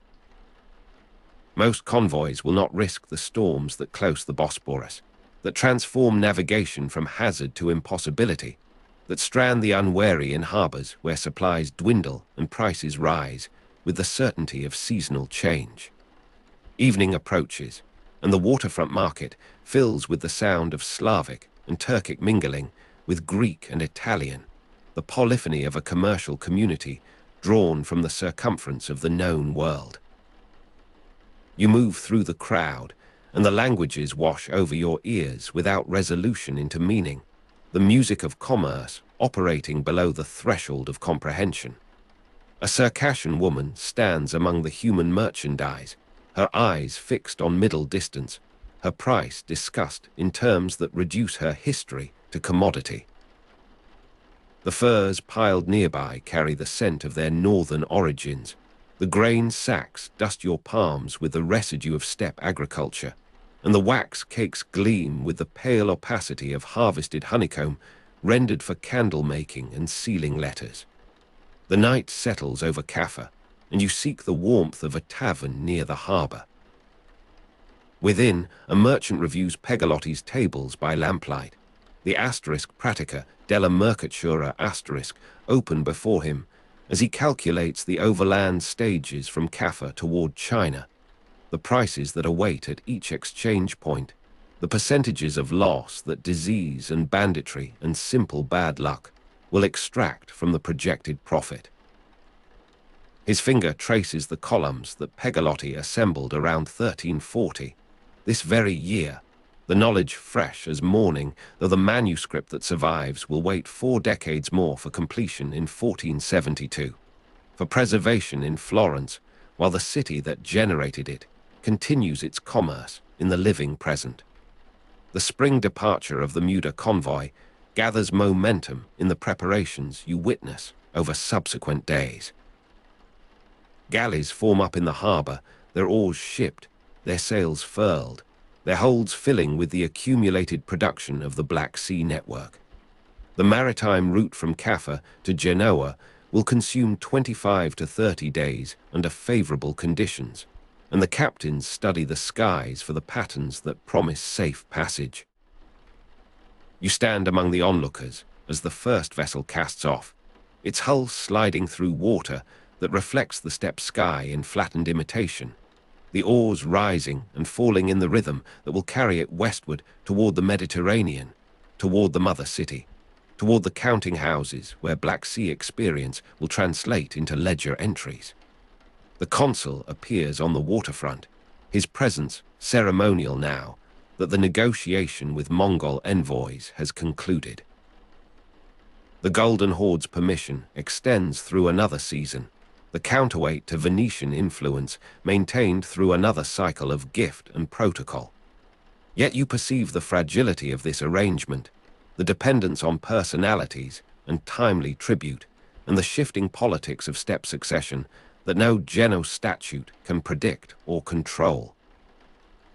The frontier conditions that shaped Caffa's adapted laws reveal their cost in moments such as this, when the interpreter stumbles over a nuance of Turco-Mongol idiom, and the consul's smile freezes while he searches for recovery. Tana on the Don Delta likely connected to this network, an important Geno station that may have linked the Volga trade route to the maritime system you observe. You imagine its harbour in the same season, the same preparations, the same calculus of risk and expectation governing every decision. The Black Sea grain trade feeds Constantinople from both sources, the agricultural surplus of the steppe flowing through these channels toward the ancient capital, toward the colonies in the Aegean, toward the ships that will carry it farther still. The salted fish and the wax and the furs travel in the opposite proportion, luxury and necessity mixed in holds that know no distinction of category. The visual strangeness of the steppe horizon asserts itself again as you walk the walls of Caffa, the sky dominating land in a ratio unfamiliar to Mediterranean experience. The population of 70,000 presses against these fortifications, larger now than contemporary Genoa itself, this daughter city swollen beyond her mother. The lack of adequate sewage compounds the density, and the smell of accumulated humanity rises with the afternoon warmth, the particular odor of Caffa's walled enclosure marking the boundary between the commercial quarter and the residential districts, where lesser merchants and servants and slaves maintain the life of the colony. A Mongol envoy rides through the gate, his escort displaying the weapons that accompany diplomacy in this region. You observe the consul's greeting, the ceremonial exchange that repeats patterns established through decades of negotiation, the gift-giving that precedes any substantive discussion. The fermented mare's milk appears, and you watch the Italian delegation struggle with the etiquette of consumption, their concealed disgust visible only in the tightening of jaw muscles, the careful control of breathing, the swift emptying of cups that signals relief rather than appreciation. The interpreters labor between Turkic and Italian, their struggles with diplomatic protocol evident in the pauses that interrupt flow, the consultations that clarify intent, the occasional shrugs that admit defeat before some untranslatable concept. The cold of Black Sea winters seems distant in this spring moment, yet the memory of it shapes every decision about the sailing season. You feel its ghost in the thickness of garments chosen for evening wear, in the construction of warehouses designed for temperature fluctuation, in the urgency that drives the Muda convoy to depart before the autumn closing makes departure impossible. The thin clothing of the Italian merchant, adequate for Ligurian conditions, proves foreign to the experience of this place, and the adaptation proceeds through layers of additional fabric, of heated chambers, of behavioral modification that never fully bridges the climatic divide. Pegalotti's tables occupy your thoughts as you return to the factor's chamber, the asterisk pratica della mercatura asterisk offering its guidance for the routes and prices that define possibility. The full original title, asterisk Libro di Divisimenti, di Pisi, e di Monsieur di Mercatanzi, asterisk, declares its ambition to map the divisions of countries and the measurements of merchandise, to render navigable the commercial geography that stretches from Caffa toward China. The single manuscript copy that survives, completed in 1472 and preserved in Florence, will outlast the world that produced it, yet its knowledge lives in the daily practice of men who will never see that document, whose copies circulate imperfectly, whose oral tradition supplements written record. The tactile difference between silk varieties occupies your attention as you examine the samples spread across the factor's table. His fingers, trained to assess quality through touch alone, demonstrate the discrimination that Pegalotti's tables assume, that makes the tables useful, that separates the successful merchant from the novice who judges by appearance. The Chinese silk runs smooth as water beneath your own tentative examination, while the Persian variety catches slightly, its roughness perceptible to the educated skin, its lesser value accordingly established. The expected profit on a cargo of raw silk depends upon this discrimination, upon the accurate identification that prevents substitution, upon the networks of trust and verification that extend from Caffa back toward the Silk Road termini and forward to the counting houses of Genoa. The sound of Slavic and Turkic and Greek and Italian continues in the waterfront market below, the linguistic mixture that characterizes this commercial entrepot. You descend to join the crowd, and the languages mingle in your hearing without resolving, the babel of trade operating at the level of gesture and sample as much as verbal agreement. A Greek captain negotiates for grain with gestures that supplement his broken Italian. A Turkic horse trader displays his animals through movement and touch. A Slavic laborer accepts employment through nodding comprehension of terms he cannot articulate. The harbor of Caffa at dawn, which you witnessed in opening, has aged into the fuller activity of morning, the day progressing toward the intensity of noon. The Genoese administration maintains its forms despite frontier pressure, the consul appointed by the mother city asserting statutes that originated in narrower circumstances. You observe the court session in a chamber near the cathedral, the adaptation of Genos law to cases involving Mongols and Greeks, and the miscellaneous populations that Caffa's magnetism attracts. The laws preserve their Latin structure even as their application strains toward improvisation, the frontier conditions demanding solutions that the statutes did not anticipate, the consul's authority extending to cover gaps that the mother city's legislators could not imagine. Spring departure continues over days, galleys forming up in sequence as their holds reach capacity. You watch the maritime route from Caffa to Genoa begin its annual operation, the 25 to 30 days of favorable passage awaiting those who time their departure correctly. The wind patterns govern this timing, the seasonal reliability that makes March through October the viable months, that renders winter navigation hazardous beyond the tolerance of commercial calculation. The autumn closing awaits at the far end of this sailing window, the last ships departing before winter storms close the Bosporus and transform the Black Sea into a closed basin, a trap for the tardy. The population of approximately 70,000 sustains its density within walls that constrain movement and concentrate odor. You walk the alleys behind the commercial quarter, and the smell of accumulated humanity asserts itself with greater intensity, the inadequate sewage contributing its share to the atmospheric burden. The walled enclosure that defines Caffa's security also limits its capacity for healthy circulation, the stones that protect preserving what they should release. The foreignness of this condition to Mediterranean experience lies not merely in climate, but in this compression, this urban intensity achieved without the infrastructural development that Italian cities of comparable size had evolved over longer habitation. Tana on the Don Delta remains present in mercantile conversation, its connection to the Volga trade route supplementing Caffa's own network. You hear factors discuss the relative advantages of each station.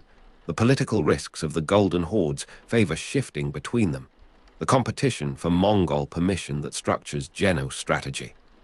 The counterweight to Venetian influence requires constant maintenance, and the consul's recent negotiation represents merely one episode in an ongoing series of adjustments, gifts, demonstrations, accommodations that preserve the commercial position against rival claimants. The steppe horizon offers its visual strangeness again as you venture beyond the walls, the sky dominating land in proportions that unsettle the sense of enclosure that Mediterranean geography instills. You ride a short distance northward, and the flatness extends without feature, the grass bending in wind patterns visible across miles of uniform surface. The world reduces to earth and sky, the human element concentrated behind you in Caffa's stone mass, the commerce of the Black Sea network dependent upon this contrast between the gathered resources of the colony and the dispersed production of the steppe. Returning, you encounter a Mongol patrol, their horses moving at the pace that covers ground efficiently, their examination of your passage brief and dismissive. The relations with these rulers require the constant negotiation that the consul practices, the gift-giving that establishes reciprocal obligation, the occasional military demonstration that asserts capacity without provoking conflict. You understand, in this direct encounter, the frontier conditions that shaped Caffa's adapted laws, the necessity of flexibility that Geno's statutes alone cannot provide. The taste of fermented mare's milk reaches you unexpectedly, offered by a herdsman whose camp you pass, and you accept with the controlled politeness that survival demands. The sharpness contracts your throat, the unfamiliar fermentation challenges your digestion, and you conceal your disgust with the skill that diplomatic necessity cultivates.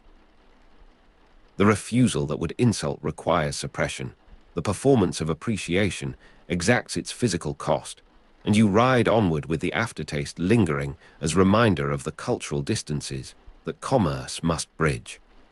The Black Sea grain trade sustains its rhythm through the spring, wagons arriving from interior collection points, ships loading for Constantinople and the Aegean colonies. You observe the measurement of volume, the quality assessment that determines price, the accumulation of surplus that makes this commerce profitable at distance. The agricultural production of the steppe, extensive rather than intensive, yields enough to feed the Byzantine capital and supply the scattered Genoese possessions that depend upon maritime connection for their sustenance. Circassian and Alan slaves appear in the market at regular intervals, their Caucasian origins marking them as premium merchandise for Mediterranean buyers. You watch the examination of bodies, the assessment of age and health and docility that determines value, the separation of family members that commerce requires.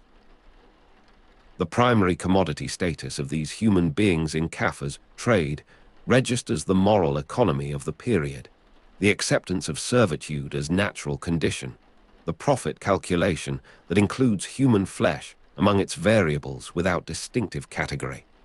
The wax cakes gleam in warehouse dimness, their pale surfaces catching stray light as you inspect the stored commodities awaiting shipment. The furs pile in sorted heaps, their northern origins evident in thickness and coloration, their destination in warmer climates determining the premium they command. The salted fish fills barrels with their sharp preservation, the protein source that sustains maritime labor, the staple that accompanies every long voyage. These exports define Caffa's function, the transformation of steppe and forest and sea production into merchantable form, the funneling of eastern goods westward through the Black Sea network. Pegalotti's tables receive renewed attention as a late-arriving factor seeks guidance for an unplanned expedition. The asterisk Pratica della Mercatura asterisk offers its standardized wisdom, the routes and prices from Caffa to China compressed into portable reference, the knowledge that permits calculation in advance of commitment. Yet the single manuscript that survives, completed in 1472 and held in Florence, suggests the fragility of this transmission, the dependence upon copying and circulation that time and distance erode. The spring departure achieves its climax as the main Muda convoy casts off, galleys moving in formation through the harbour mouth, oars rising and falling in the coordinated rhythm that carries them toward the maritime route to Genoa. You watch from the walls as the hulls diminish against the horizon, the 25 to 30 days of favourable passage beginning their measured consumption. The captains navigate by accustomed stars, by coastal recognition, by the accumulated seamanship that Pegalotti's tables assume but do not teach. The consul returns from final audience with Mongol envoys, the season's permissions secured, the counterweight to Venetian influence maintained. You observe his fatigue, the cost of constant negotiation evident in his gait, his posture, the weight of responsibility that frontier governance imposes. The Genoese administration that he heads operates through adaptation, the laws modelled on home statutes stretching to encompass circumstance their framers never envisioned, the appointment from Mother City conferring authority that local knowledge must activate. The cold of Black Sea winters recedes from immediate memory as spring advances, yet its threat shapes every decision about sailing schedules, about warehouse construction, about the clothing that merchants pack for their residence. The thin Italian garments prove inadequate in ways that accumulate through seasons, the adaptation never complete, the longing for Mediterranean mildness persisting among the factors who serve their appointed years in this distant station. The autumn closing approaches with gradual inevitability, the sailing window contracting toward its terminus. You observe the urgency of final departures, the last ships loading in haste, the captains studying skies for signs of the storms that will close the Bosporus. The winter navigation that hazard forbids becomes impossible, the harbour of Caffa transforming from gateway to refuge, from point of departure to point of detention.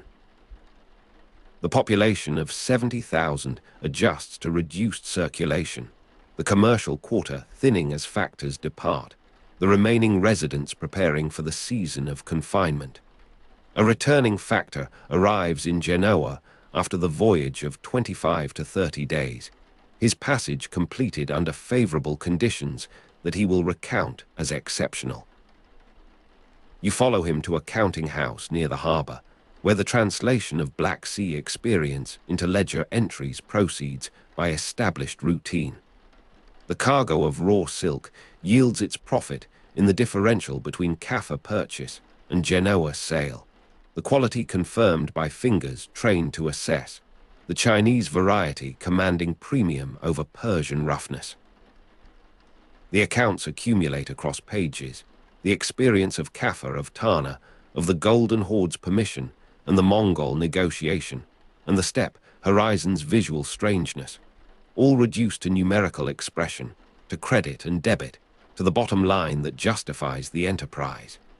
The tactile memory of silk assessment persists in the factor's hands as he writes, the fingers that tested samples now gripping pen, the training of touch transferred to new application.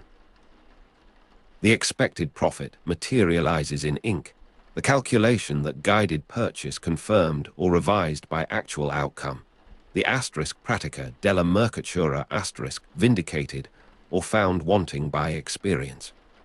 The single manuscript that survives in Florence, completed in 1472, preserves this knowledge for future consultation, though the living practice continues its independent evolution. The sound of Genoese dialect replaces the waterfront babel of Caffa, the Slavic and Turkic and Greek no longer mingling in the mercantile ear. You stand in the counting house doorway, and the transition between worlds asserts itself in this linguistic shift, this reduction of polyphony to familiar monotone. The Black Sea network operates through such translations, such reductions, such transformations of experience into transferable form.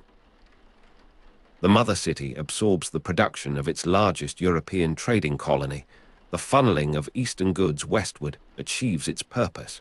The commerce that Caffa enables finds its terminus in these ledger entries, these calculated profits, these accumulated records of risk and return.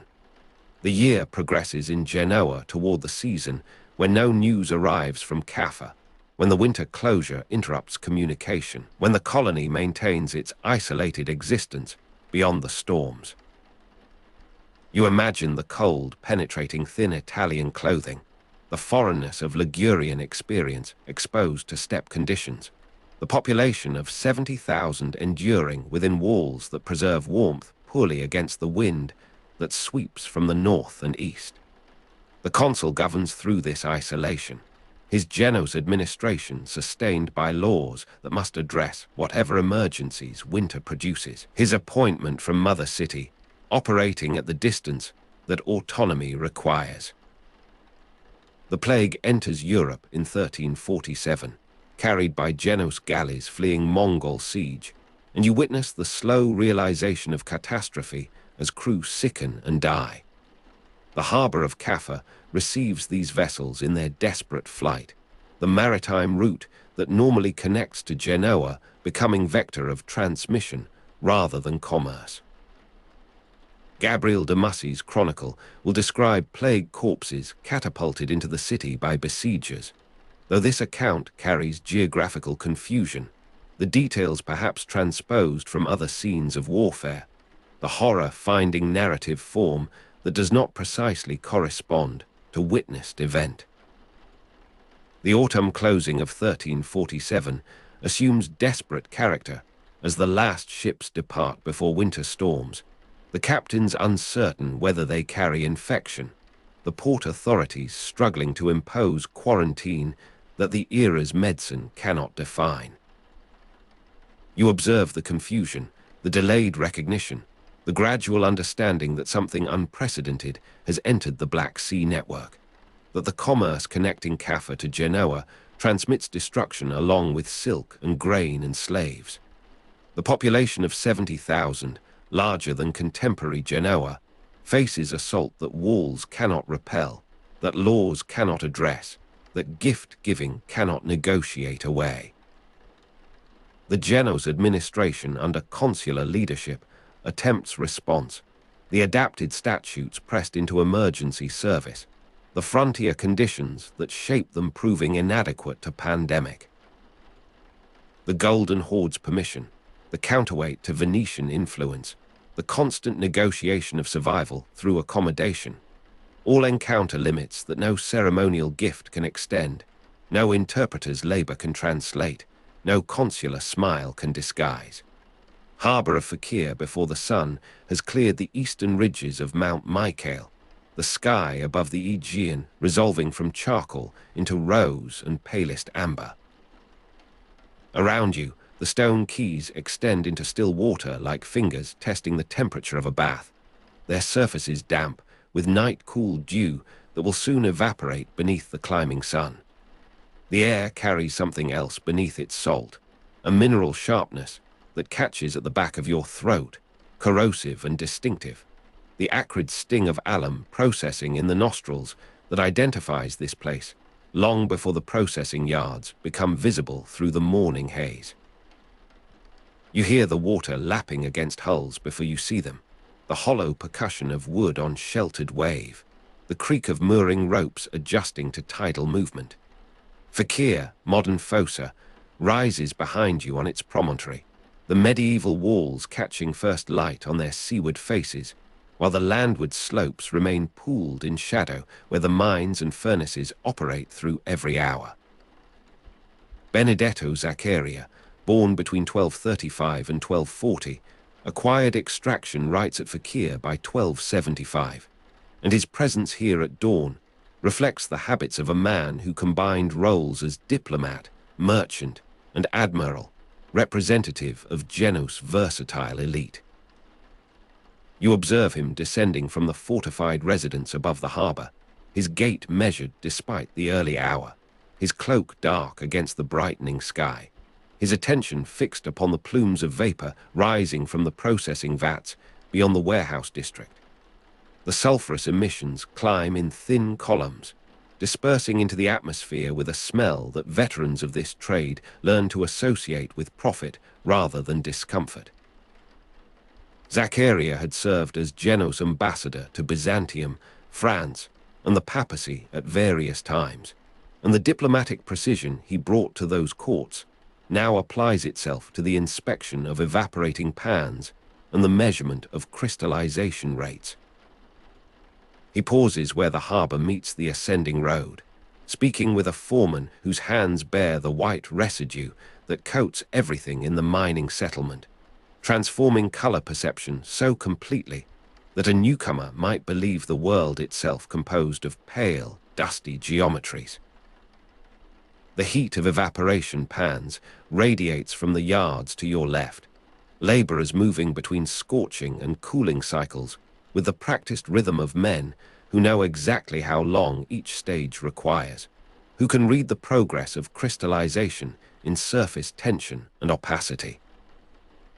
You feel the temperature differential as you approach, the cooler air from the sea meeting the manufactured warmth of industrial chemistry, creating small wind patterns that swirl the mineral dust into spiraling eddies visible only where sunlight penetrates at low angles. The white dust coating everything in the mining settlement has settled upon your own sleeve by now, altering the deep blue of your garment to something paler, something that marks you as participant in this economy, whether you intended involvement or not. Phocaea was the principal source of high-quality alum in the medieval Mediterranean, and the quality of its product depended upon these morning inspections, these adjustments of fire and brine, these accumulated observations transmitted through generations of practitioners. Before Phocaean production expanded, European textile industries depended upon expensive imported alum, the Egyptian sources commanding prices that constrained the development of dyeing techniques north of the Alps. You consider this dependency as you watch Zaccaria examine a sample drawn from the cooling pans, holding the translucent fragment to the light, turning it to assess fracture planes and consistency. Alum was essential for textile dyeing, tanning leather, and medicinal preparations.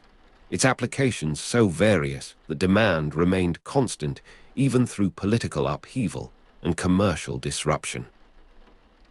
The taste of metallic water from local springs, saturated with dissolved minerals, lingers faintly on your own palate from the cup offered at the harbour guardhouse, a flavour that connects the geology of this place directly to its economic significance.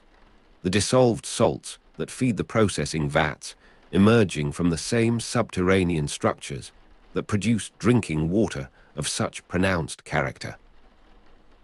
A bell marks the commencement of formal labour, and the pace around you increases without apparent command, the coordinated movements of men who have internalized schedules that precede their individual memories. The visual geometry of stacked alum blocks awaiting shipment, modular and precise, begins to emerge from the warehouses as porters position the previous day's production for loading, each block conforming to standards that allow efficient stowage in vessel holds. You note the Zaccaria mark impressed upon the leading edges, the guarantee of quality that travels with the material to markets as distant as Bruges and London.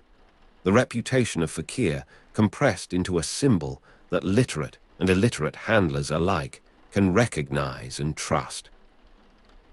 Annual alum shipments reached thousands of tons, transported in Geno's bottoms throughout the Mediterranean, the scale of this commerce requiring not merely vessels, but systems, the integration of production schedules with sailing seasons, of mine output with harbour capacity. The sound of picks on rocky hillside, intermittent and echoing in the Aegean stillness, reaches you from the excavations above the town, the rhythm of extraction that precedes all subsequent transformation. The Zaccaria family established effective lordship over Phocaea, fortifying the port and organizing production with administrative methods borrowed from Geno's municipal practice and adapted to territorial circumstances.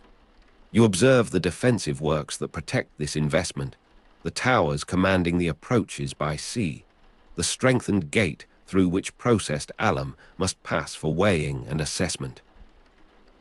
The environmental damage from alum extraction was noted by contemporaries, hillsides stripped of vegetation by the combined effects of mining and fuel gathering, the processing furnaces consuming charcoal in quantities that denuded surrounding woodlands and altered watershed patterns visible even to casual observation. The landscape bears the signature of this industry, the altered coloration of exposed mineral strata, the absence of mature timber on slopes within convenient transport distance of the furnaces. Zaccaria completes his inspection and turns toward the administrative quarter, his passage acknowledged with gestures that blend deference with familiarity, the relationship between lord and labourer negotiated through daily contact rather than formal protocol alone.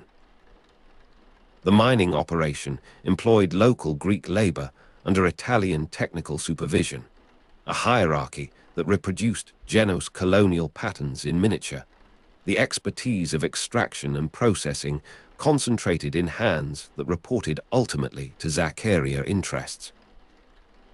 You follow at sufficient distance to observe without intruding, noting how the morning light now fully illuminates the upper town, the residential quarters where Italian merchants maintain households distinct from the Greek neighborhoods below, the separation marked by architecture and altitude, as well as by custom and language.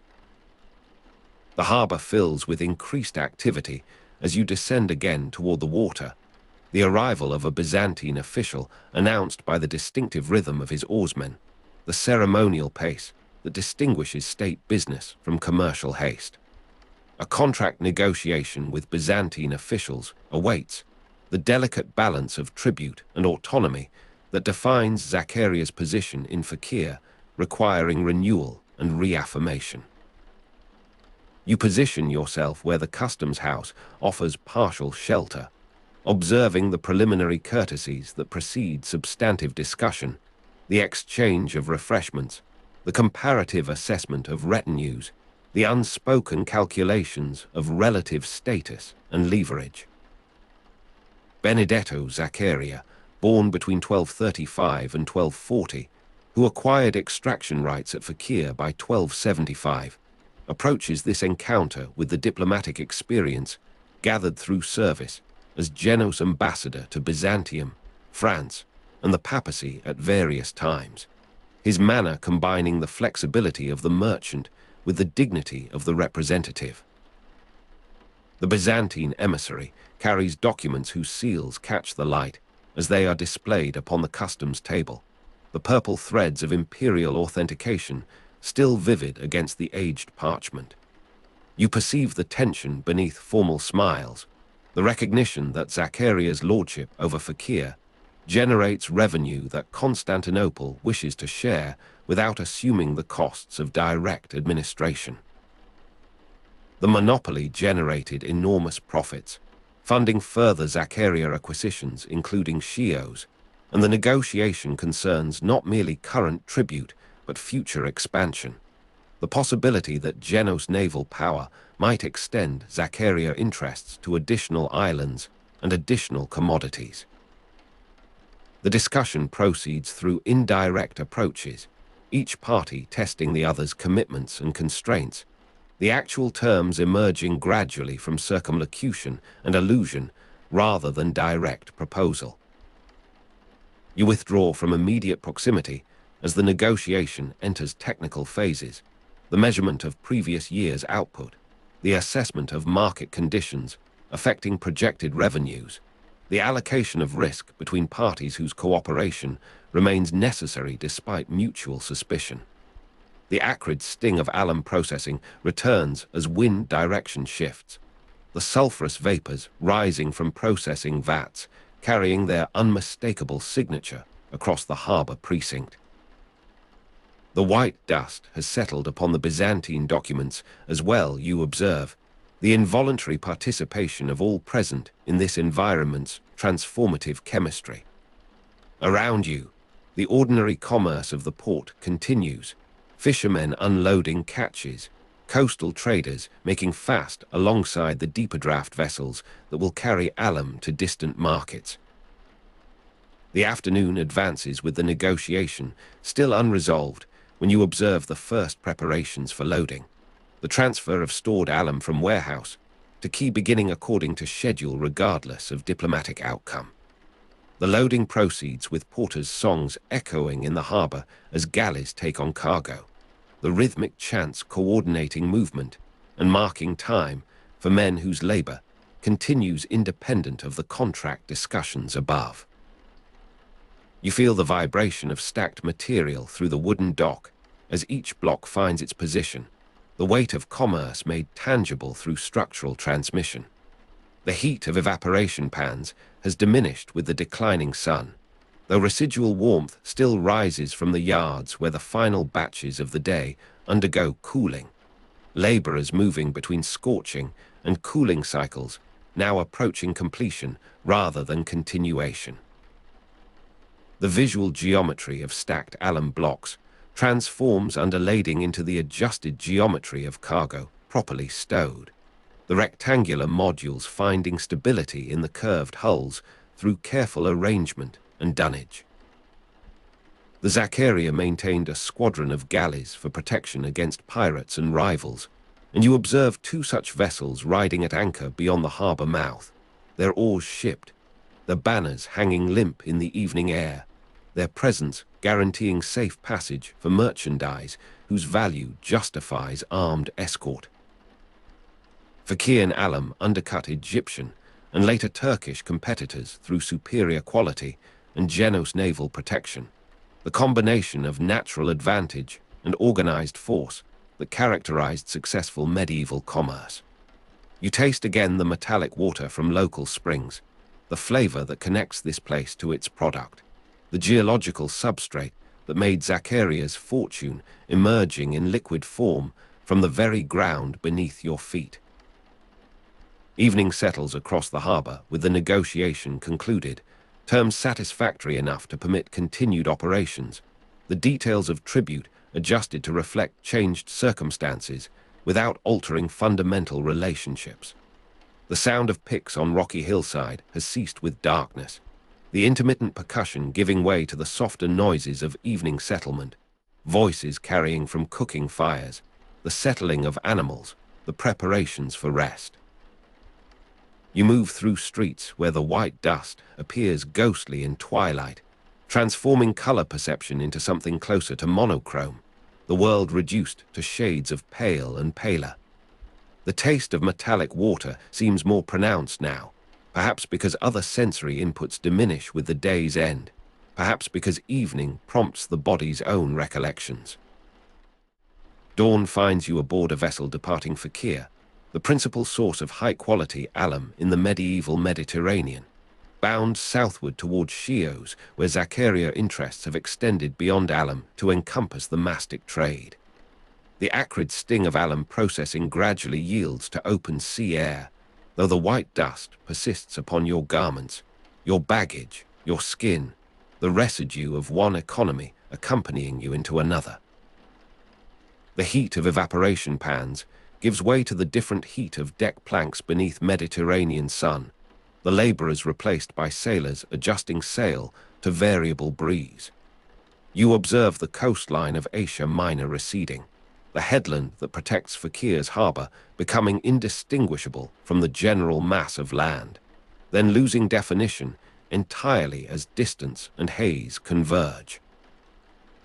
The crossing occupies the better part of 2 days, the rhythms of shipboard life imposing their own temporal structure upon hours that otherwise would seem homogeneous.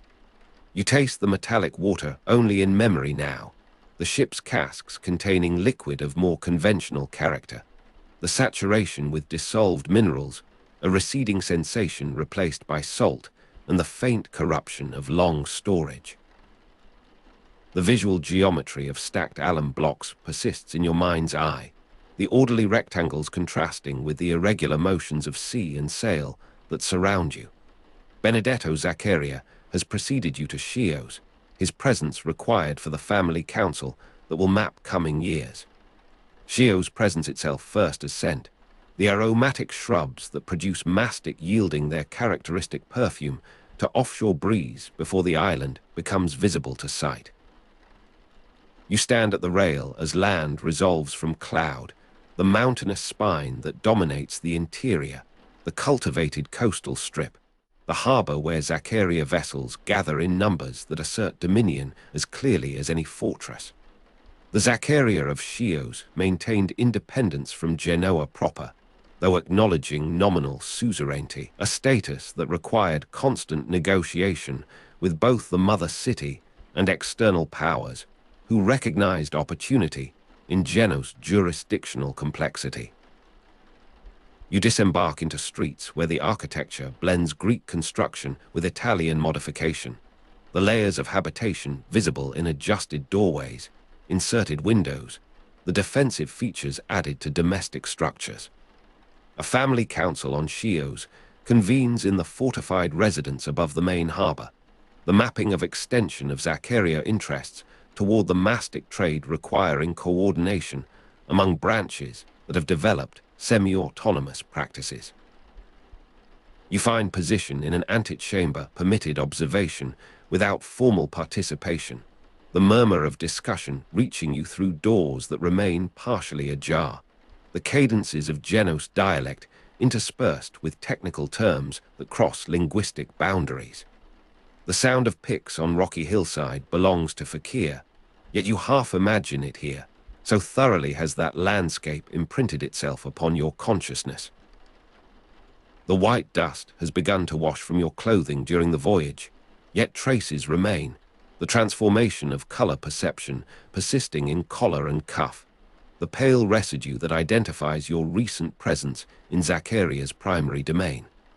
The heat of evaporation pans exists here only in metaphor, the processing of mastic requiring gentler treatment, the aromatic sap damaged by excessive temperature, the laborers replaced by harvesters, working in brief, appropriate seasons.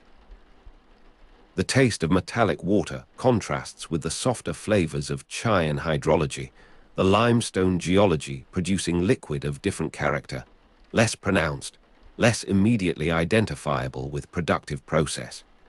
The council extends through afternoon, breaking for refreshment, resuming for detailed examination of accounts and projections. The family archives, partially preserved, that document the sophisticated accounting methods applied to alum production, now extending to newer enterprises. You observe Benedetto Zaccaria in his central position, his energy remarkable in a man who has passed his 60th year, his attention shifting readily from broad strategic questions to minute particulars of cost and timing.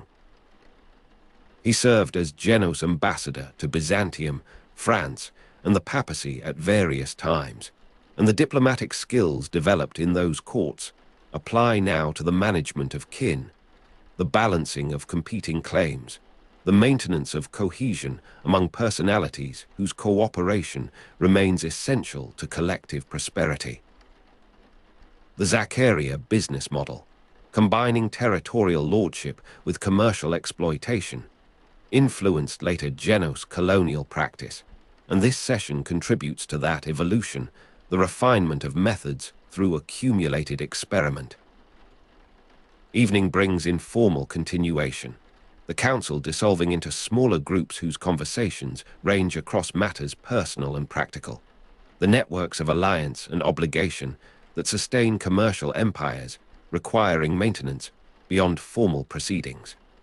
You find yourself in garden space where mastic shrubs release their fragrance in evening coolness, the aromatic equivalent of the sulphurous vapors that marked your mornings in Phocaea. The visual geometry of stacked alum blocks seems distant here, replaced by the organic forms of cultivation, the irregular productivity of orchards and harvests. Yet the underlying logic persists, the transformation of natural resource into standardized commodity, the organization of labor and capital toward profitable export. The years that follow this council compress in narration though they extended in experience. The consolidation of Zaccaria interests on Chios proceeding through routine and crisis alike. You observe from positions that shift with circumstance, sometimes present in Phocaea where annual alum shipments reached thousands of tons, sometimes on Chios where mastic harvests supplement older revenues, sometimes in transit between these poles of an expanding system. The acrid sting of alum processing returns with each visit to the mines, the corrosive and distinctive signature that identifies that place as certainly as any landmark. The white dust continues its transformation of color perception, the pale coating that renders all surfaces similar, that erases distinction between natural and manufactured, between temporary and permanent. The heat of evaporation pans marks the seasons more reliably than celestial observation, the laborers moving between scorching and cooling cycles, providing human measure of industrial time. You taste the metallic water at intervals that seem to punctuate rather than merely accompany your presence in Phocaea. The sound of picks on rocky hillside registers as background to conscious attention, the rhythm of extraction that continues beneath explicit awareness. August of 1307 finds you on Chios, the summer heat moderated by sea breeze, the island's aromatic vegetation releasing intensified perfume under solar pressure. The death of Benedetto in 1307 occurs without dramatic circumstance, the decline of age accelerated perhaps by exertion, perhaps by the accumulation of diplomatic and commercial strain, the body surrendering what the will would have prolonged. You learn of it in mourning, the household stirring with controlled urgency, the protocols of mortality engaging before grief can fully register. Succession arrangements preserving the integrated enterprise engage immediately, the machinery of Zaccaria administration designed for continuity, the transition anticipated in years of deliberate preparation. You observe the formal recognitions, the affirmations of loyalty, the adjustments of responsibility that redistribute Benedetto's functions among survivors without fracturing the structure he constructed. The funeral observances blend Latin and Orthodox practice. The cultural complexity of Zaccaria domains finding ritual expression. The community of mourners reflecting the mixed populations that labor in Phocaean mines and Chian fields. You stand at respectful distance as the procession moves through streets where mastic fragrance mingles with incense, the aromatic signatures of place and ceremony converging. The white dust seems present even here, the transformation of color perception that marked your Phocaean experience transferred by association to this different geography, the pale residue of alum commerce haunting ceremonies conducted in its absence. The heat of evaporation pans exists in memory, the laborers continuing their rhythms in your imagination, while actual bodies proceed through mourning movements at measured pace.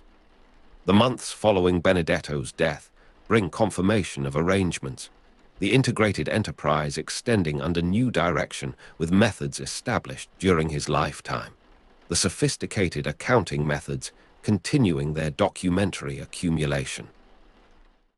You find yourself eventually in different latitudes, the arc of Zaccaria commerce carrying you beyond Mediterranean circuits to the entrepôts of northern Europe, where their products find terminal markets. A Florentine buyer in Bruges examines alum samples, the Zaccaria mark guaranteeing quality, the reputation of Phocaea compressed into symbol that survives translation across languages and cultures. You observe this examination from the warehouse threshold, the winter light of Flanders entering through high windows, the dust of stored goods suspended in beams that render visible the otherwise invisible currents of heated air.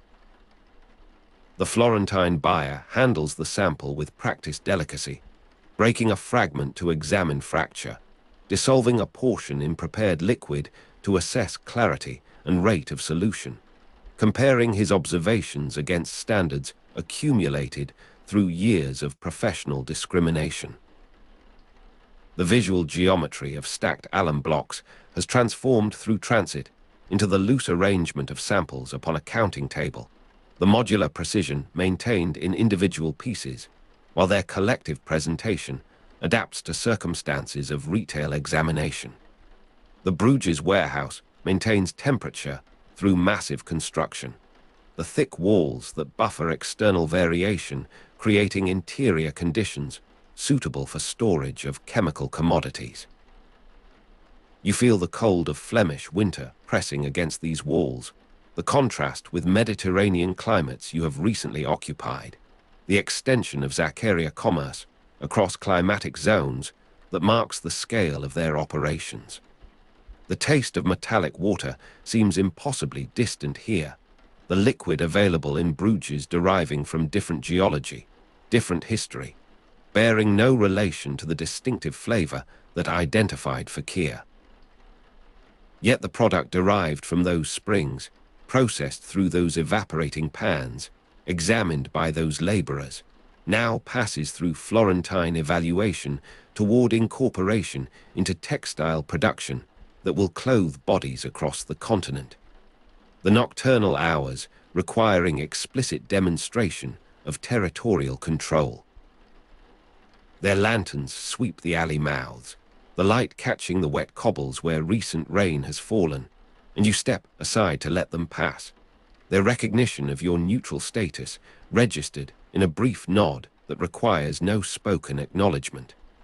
The porticoed palaces of the Alberghi line the Strada Nova in either direction, their arcades offering passage to those who understand the unspoken rules of nocturnal movement. You choose your path with the caution that maritime cities teach, the sea's proximity breeding vigilance against sudden change. The damp scent of masonry that has perspired through the night greets you at each turning, the stone releasing the moisture absorbed during the humid afternoon.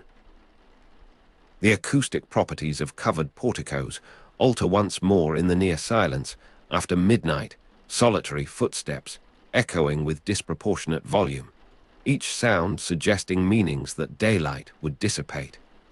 Dawn approaches with the particular slowness of autumn mornings in Liguria, the light accumulating in the eastern sky before breaching the enclosing mountains. You find yourself at the harbor's edge as the first laborers arrive, their tools clattering against the stone quay, their voices rough with sleep. The reconstruction of the tower destroyed in last year's fighting continues without interruption, the Fieschi determination to complete before winter rains demonstrating the competitive urgency that drives all albergo display. Stone masons work with defensive specifications refined through the disaster's instruction. The new tower's foundations visible in trenches that expose the city's geological strata, clay and gravel, and compacted rubble from earlier constructions. You observe that the physical residue of previous building campaigns litters the site.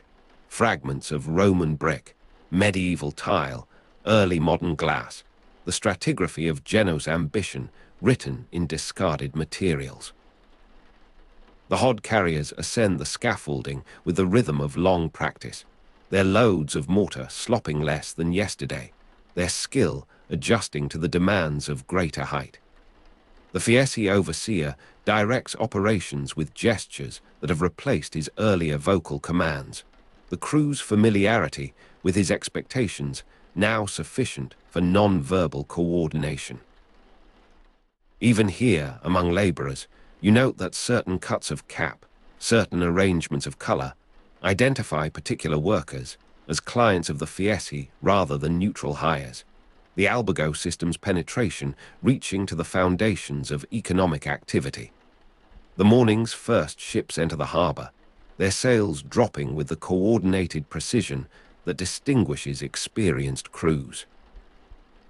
You recognize the house markings of a Doria vessel, its captain negotiating the channel with the confidence of one who has performed this maneuver in all conditions.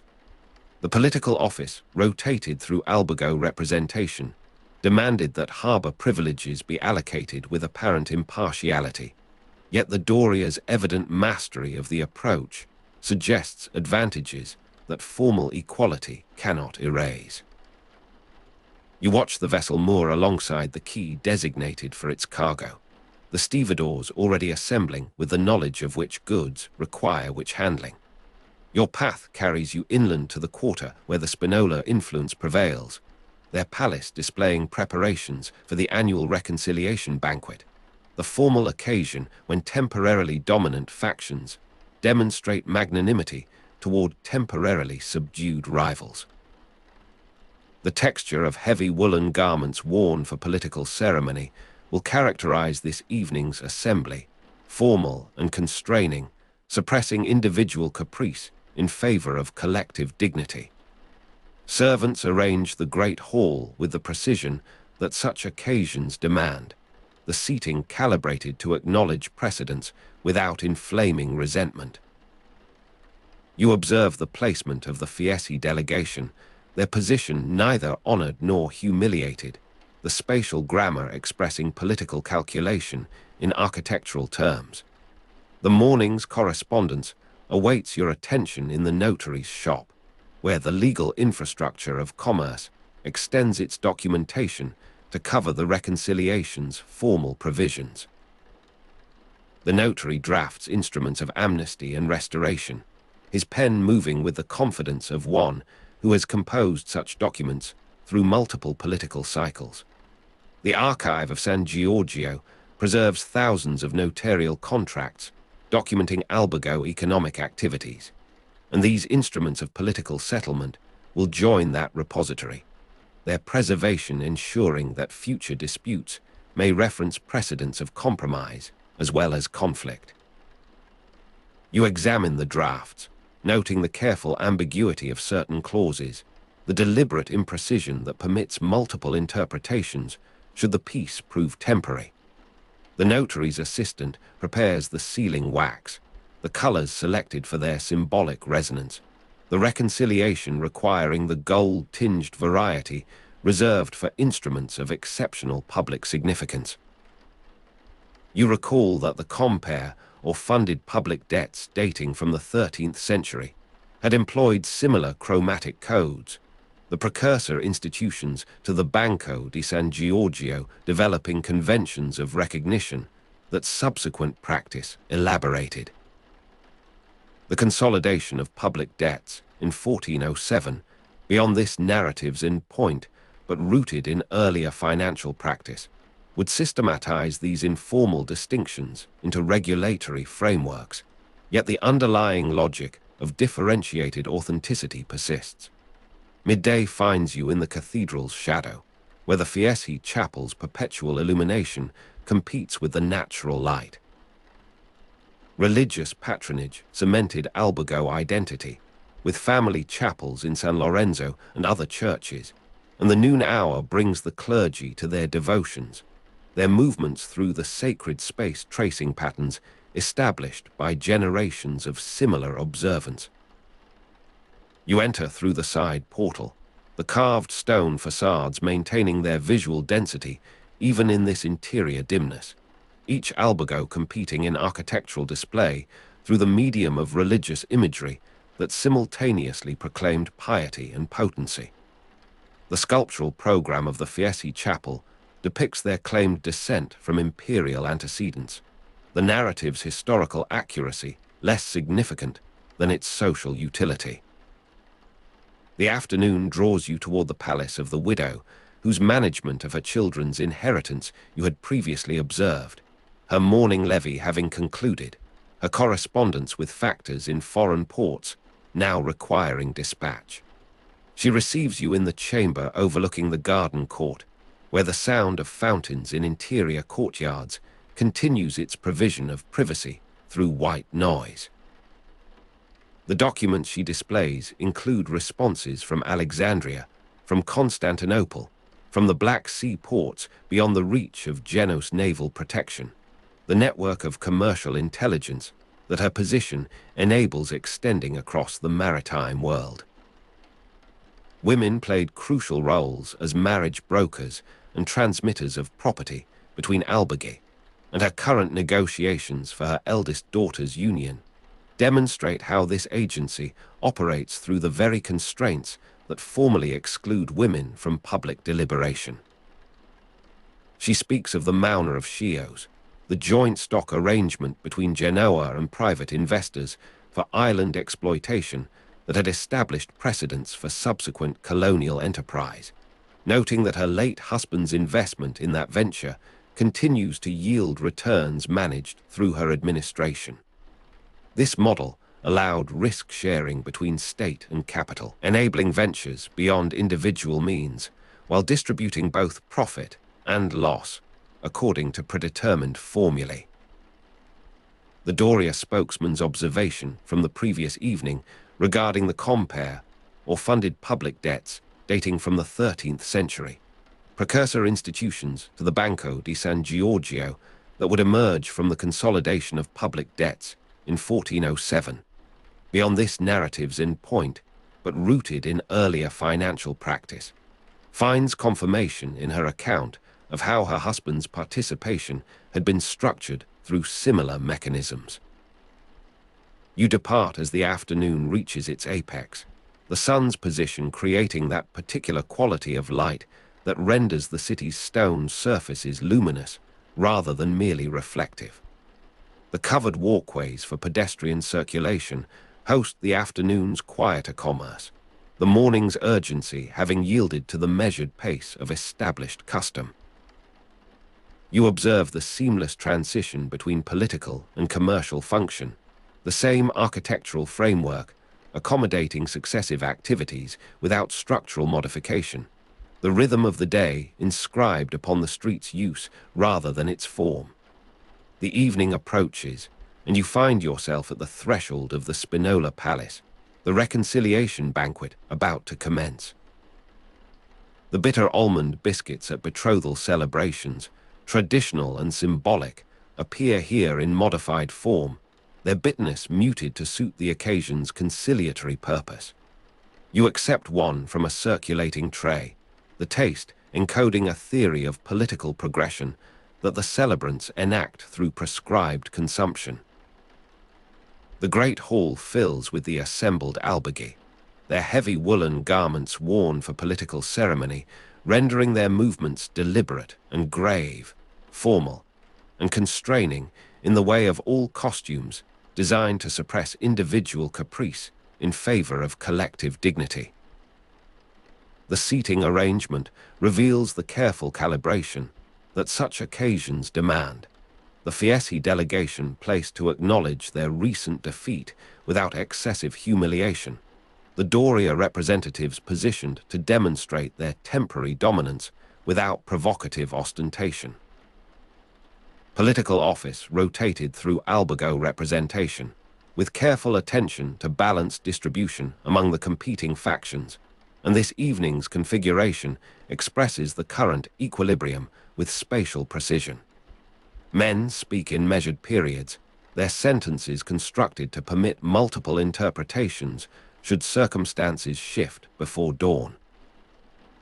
You understand that violence between Alberghi was endemic, but regulated by complex protocols limiting escalation, so that tonight's formal reconciliation might yield tomorrow's renewed cooperation without necessarily guaranteeing permanent peace. The widow whose management of her children's inheritance you had observed enters on the arm of a Grimaldi cousin, her black garments now relieved by discreet jewelry that signals her emergence from strict mourning into the social availability that remarriage negotiations require. Her correspondence preserved in family archives would document this transition with the same thoroughness that characterized her estate administration. The letters to potential matchmakers, the assessments of suitable candidates, the delicate calibration of interest and advantage. The courses proceed with the elaboration that Genoa's cuisine reserves for occasions of political significance. The preserved fruits and wines of multiple harvests demonstrating resources that extend beyond immediate locality. The taste of aged wine in underground family cellars, dusty and complex, rises from each pouring, the mineral signature of Ligurian terroir, distinguishing local viticulture from the products of competing regions. You note how the conversation circles topics without directly addressing them, the approaching vacancy in the Dodeship, implied rather than announced, the distribution of harbour privileges referenced through anecdote rather than proposal. The hour grows late, and the gathering dissolves into smaller clusters of consultation, the formal reconciliation having established the possibility of particular arrangements without committing to their specifics. You find yourself accompanying a group descending to the street level, where the night air carries the particular chill of maritime cities. You walk slowly through these covered passages, the acoustic properties of covered porticos altering as traffic diminishes, solitary footsteps and murmured conversations amplified and redirected by the vaulting in ways that suggest pursuit or companionship depending upon the walker's mood. Your path carries you past the cathedral's flank, where the Fieschi chapel displays its lantern in perpetual illumination. You pause to observe the workmanship, the competition in devotional display having produced effects that transcend mere familial advertisement to achieve genuine artistic expression. The carved stone facades of the surrounding structures maintain their visual density even in diminished light, each albergo competing in architectural display through the medium of religious imagery that simultaneously proclaimed piety and potency. Dawn finds you in the quarters adjacent to the harbour, where the reconstruction of the tower destroyed in last year's fighting approaches completion. Stonemasons work with defensive specifications that exceed the original structure's capabilities. The new tower's summit now receiving its final course, the warning bells, housing prepared for installation. You watch the final stones hoisted, the pulley teams coordinated, effort achieving that precision which comes from prolonged collaboration. The Fieschi overseer observes without intervention, his earlier corrections having established standards that the crew now internalizes. The new tower will stand some 12 braccia taller than its predecessor, its summit designed to accommodate additional missile engines and the comprehensive warning system that this heightened position enables. The dust of lime and sandstone settles upon your sleeves as you move through the construction site, the grit familiar from similar projects witnessed throughout the preceding days. Physical residence patterns reflected Albergo identity, with particular streets and quarters identified with specific clans, so that the very geography of the city encoded political affiliation in stone and mortar. You pass from Fieschi territory into the periphery of Spinola influence, marked by subtle transitions in architectural style, in the frequency of certain saints' images, in the dialect of casual insult exchanged between passing adolescents. The boundary requires no wall, no formal marker. Generations of accumulated hostility and occasional alliance have inscribed it upon the collective memory of residents who have never known any other cartography. The morning advances, and you proceed toward the notary's shop, where the partnership agreements drafted in previous sessions await final authentication. The legal infrastructure of commerce extends outward from this modest chamber to encompass ventures in Alexandria, in Constantinople, in the Black Sea ports beyond the reach of Genoa's naval protection. You sit upon the wooden bench against the wall, observing the ritual of document completion. The notary's pen scratches across prepared parchment, each character formed with the deliberation of a man conscious that error might void fortunes. His assistant warms the sealing wax in the brazier, the smoke rising to darken further the ceiling already browned by decades of similar operations. The notary pauses to sharpen his quill, the knife stroke precise and economical. You note the implements arranged upon his desk, the pounce pot for drying ink, the straight edge for ruling margins, the lead plummet for testing the parchment's quality. Each object speaks of professional identity maintained across thousands of similar transactions, the personal style of the craftsman subordinated to the impersonal requirements of valid legal form. You emerge into the morning's fullness, the Strada Nova now animated with the commerce that follows the night's political deliberations. The porticoed palaces of the Alberghi extend their stone arms overhead, creating a continuous sheltered passage through the heart of Genoa's political life. The morning light enters in attenuated shafts between columns, falling upon pavements worn smooth by centuries of deliberate foot traffic. Around you, the merchants of the Doria clan conduct their earliest negotiations, their voices carrying in the peculiar acoustic properties of covered porticos, footsteps, and conversations, amplified and redirected by the curved vaulting above. You move forward through this corridor of power, and the cold air moves across your face, carrying the damp scent of masonry that has perspired through the night. The cycle of observation and participation beginning anew in the city's eternal recurrence of political and commercial purpose. Returning through the streets, you encounter the watch patrol of the Adorno faction, their presence reminding you that violence between Alberghi was endemic, but regulated by complex protocols limiting escalation, even as tensions simmered beneath the surface of public order.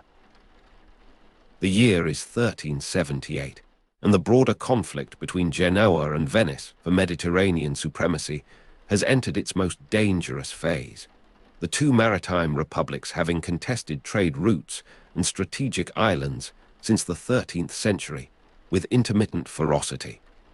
You are standing at the harbor at dawn, the flat light of the lagoon dissolving the horizon into sky without clear boundary, the water and air becoming indistinguishable in the pale grey of early morning. Around you, the merchants are unloading their cargoes, though fewer ships arrive from the eastern routes now, the disputes over Tenedo's island and access to Black Sea markets having disrupted the commercial rhythms that once sustained this port. The cold humidity of lagoon winters moves across your face, penetrating clothing more thoroughly than dry continental cold, and you pull your wool mantle closer as the damp settles into the weave. The immediate cause of the present crisis involved these disputes over Tenedo's island and access to Black Sea markets, the small island commanding the approaches to the Dardanelles, and thus the lucrative trade in grain, slaves, and luxury goods from the Black Sea ports. Genoa has allied with Hungary, Padua, and Austria against Venice, seeking to encircle the lagoon and choke the maritime power that has dominated Eastern commerce for generations. You can hear the shallow oars in water nearby, a different cadence from deep-sea rowing, the rhythm quicker and lighter as local pilots navigate the treacherous channels that protect this amphibious city. The smell of mudflats exposed by tidal variation rises from the shallows, organic and slightly rotten, the estuarine breath of a landscape neither holy land nor sea.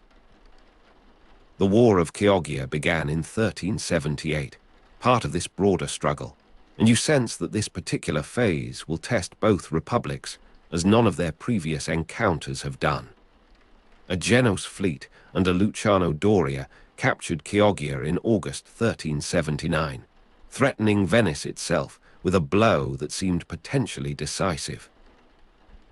Chioggia sits at the southern entrance to the Venetian lagoon, its capture appearing to seal the gateway to the inner waters, Genoese banners and armed men now controlling access.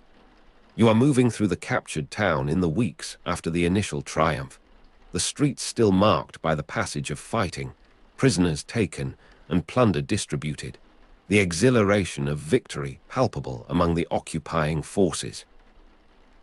The flat light of the lagoon continues through the afternoon, the sun diffused behind high cloud, the horizon dissolving into sky without clear boundary, even at midday when shadows should be sharpest. Around you, soldiers distribute provisions from the captured warehouses, the initial abundance suggesting easy sustenance for the garrison through the coming months. Luciano Doria has established his headquarters in the former Venetian governor's residence, the building now hung with the red and white of Genoa, the Doria family emblems prominent among the Republic's symbols. The cold humidity of lagoon winters begins to assert itself as September advances, the damp finding seams and gaps in leather and fabric that northern cold would merely stiffen.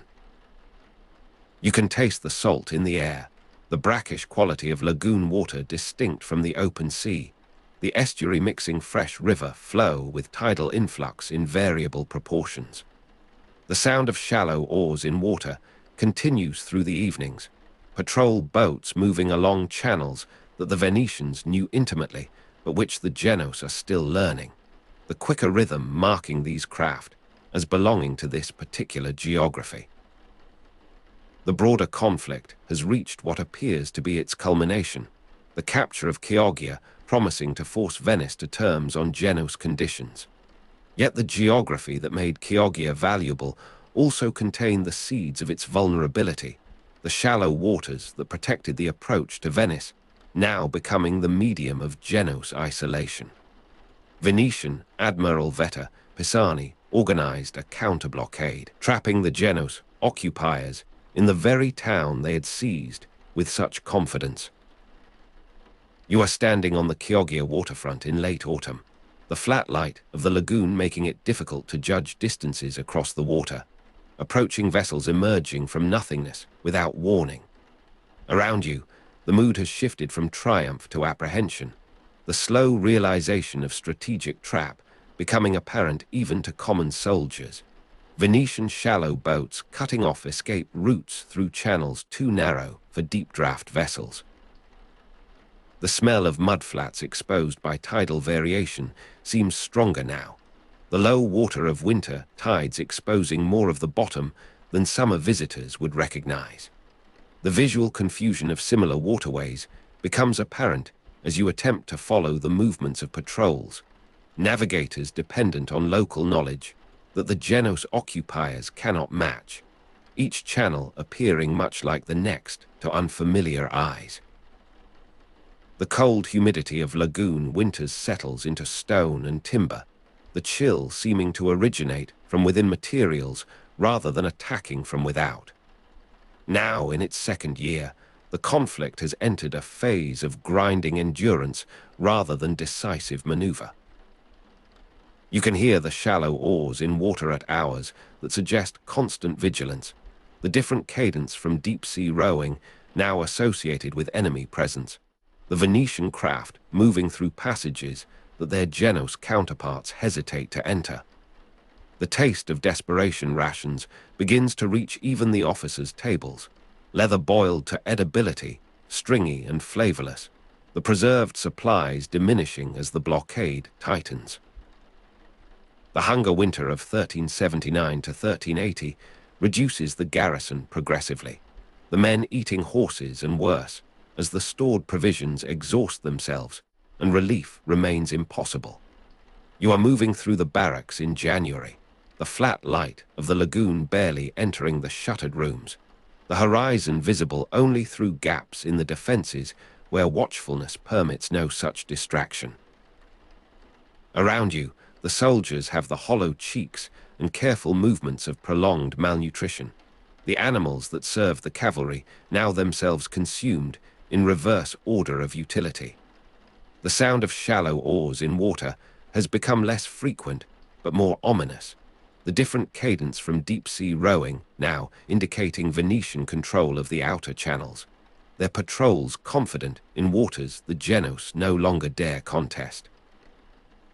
The cold humidity of lagoon winters works into the bones of the starving men, the damp compounding the weakness induced by inadequate diet. Pietro Doria has assumed command following his kinsman's departure, the familial connection that marks Genos' military organization maintaining continuity despite changed circumstances. The smell of mudflats exposed by tidal variation mingles now with other organic decomposition, the atmosphere of the lagoon augmented by waste that cannot be properly disposed of under siege conditions. You can observe the visual confusion of similar waterways from the campanile of Chioggia's principal church. Navigators dependent on local knowledge, watching from the same elevation as Venetian observers, each side mapping the channels according to their own understanding and need.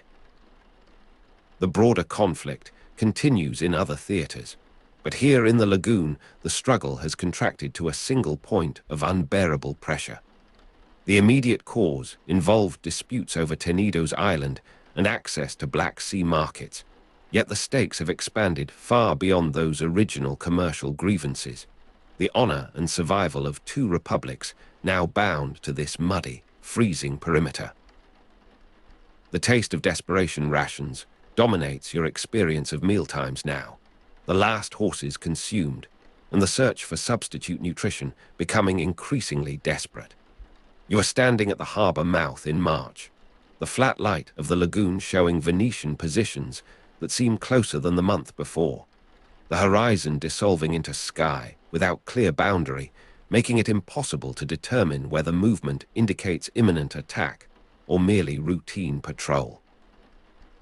Around you, the officers discuss the possibility of sortie, of breaking the blockade through concentrated effort, but the shallow draft of Venetian vessels and the intimate knowledge of channel depth that Pisani's men possess make such plans hazardous in conception. The cold humidity of lagoon winters persists into what should be spring, the season delayed by maritime influence that the Genos find alien to their Mediterranean experience. Those allies remain distant, and their promised interventions fail to materialize in the lagoon itself, where the actual struggle occurs. You can hear the shallow oars in water at night now, the different cadence from deep-sea rowing suggesting reconnaissance, or perhaps the movement of assault forces into position, the sound carrying across still water with deceptive clarity. The smell of mudflats exposed by tidal variation seems almost welcoming compared to the accumulated stench of the besieged town, the breath of the marshes representing freedom and space denied to those trapped within the fortifications. Now in its third calendar year, the conflict approaches some form of resolution that none of the participants can clearly foresee. The Venetian relief of Chioggia in June 1380 involved innovative use of shallow draft vessels in lagoon warfare, the very geography that had trapped the Genoese, now enabling their enemies to approach with impunity. You are observing the final preparations for assault from a position near the southern gate, the flat light of the lagoon giving way to clearer summer illumination, the horizon finally resolving into definite separation as atmospheric conditions shift.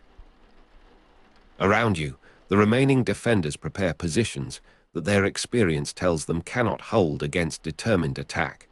Venetian shallow boats cutting off escape routes so thoroughly that surrender or destruction appear as the only alternatives. The visual confusion of similar waterways has been mastered by Venetian navigators, local knowledge leading assault columns through channels that the Genoese themselves have never fully comprehended. The cold humidity of lagoon winters has given way to warmer damp, but the penetrating quality of the climate continues to afflict the weakened garrison. Pietro Doria's death in final assault extinguishes leadership at the critical moment, the commander falling in the defense of the main bastion as Venetian forces press inward with accumulating weight. You are near the command post when word arrives, the taste of desperation rations still on your tongue from the morning meal, the routine of endurance interrupted by catastrophe.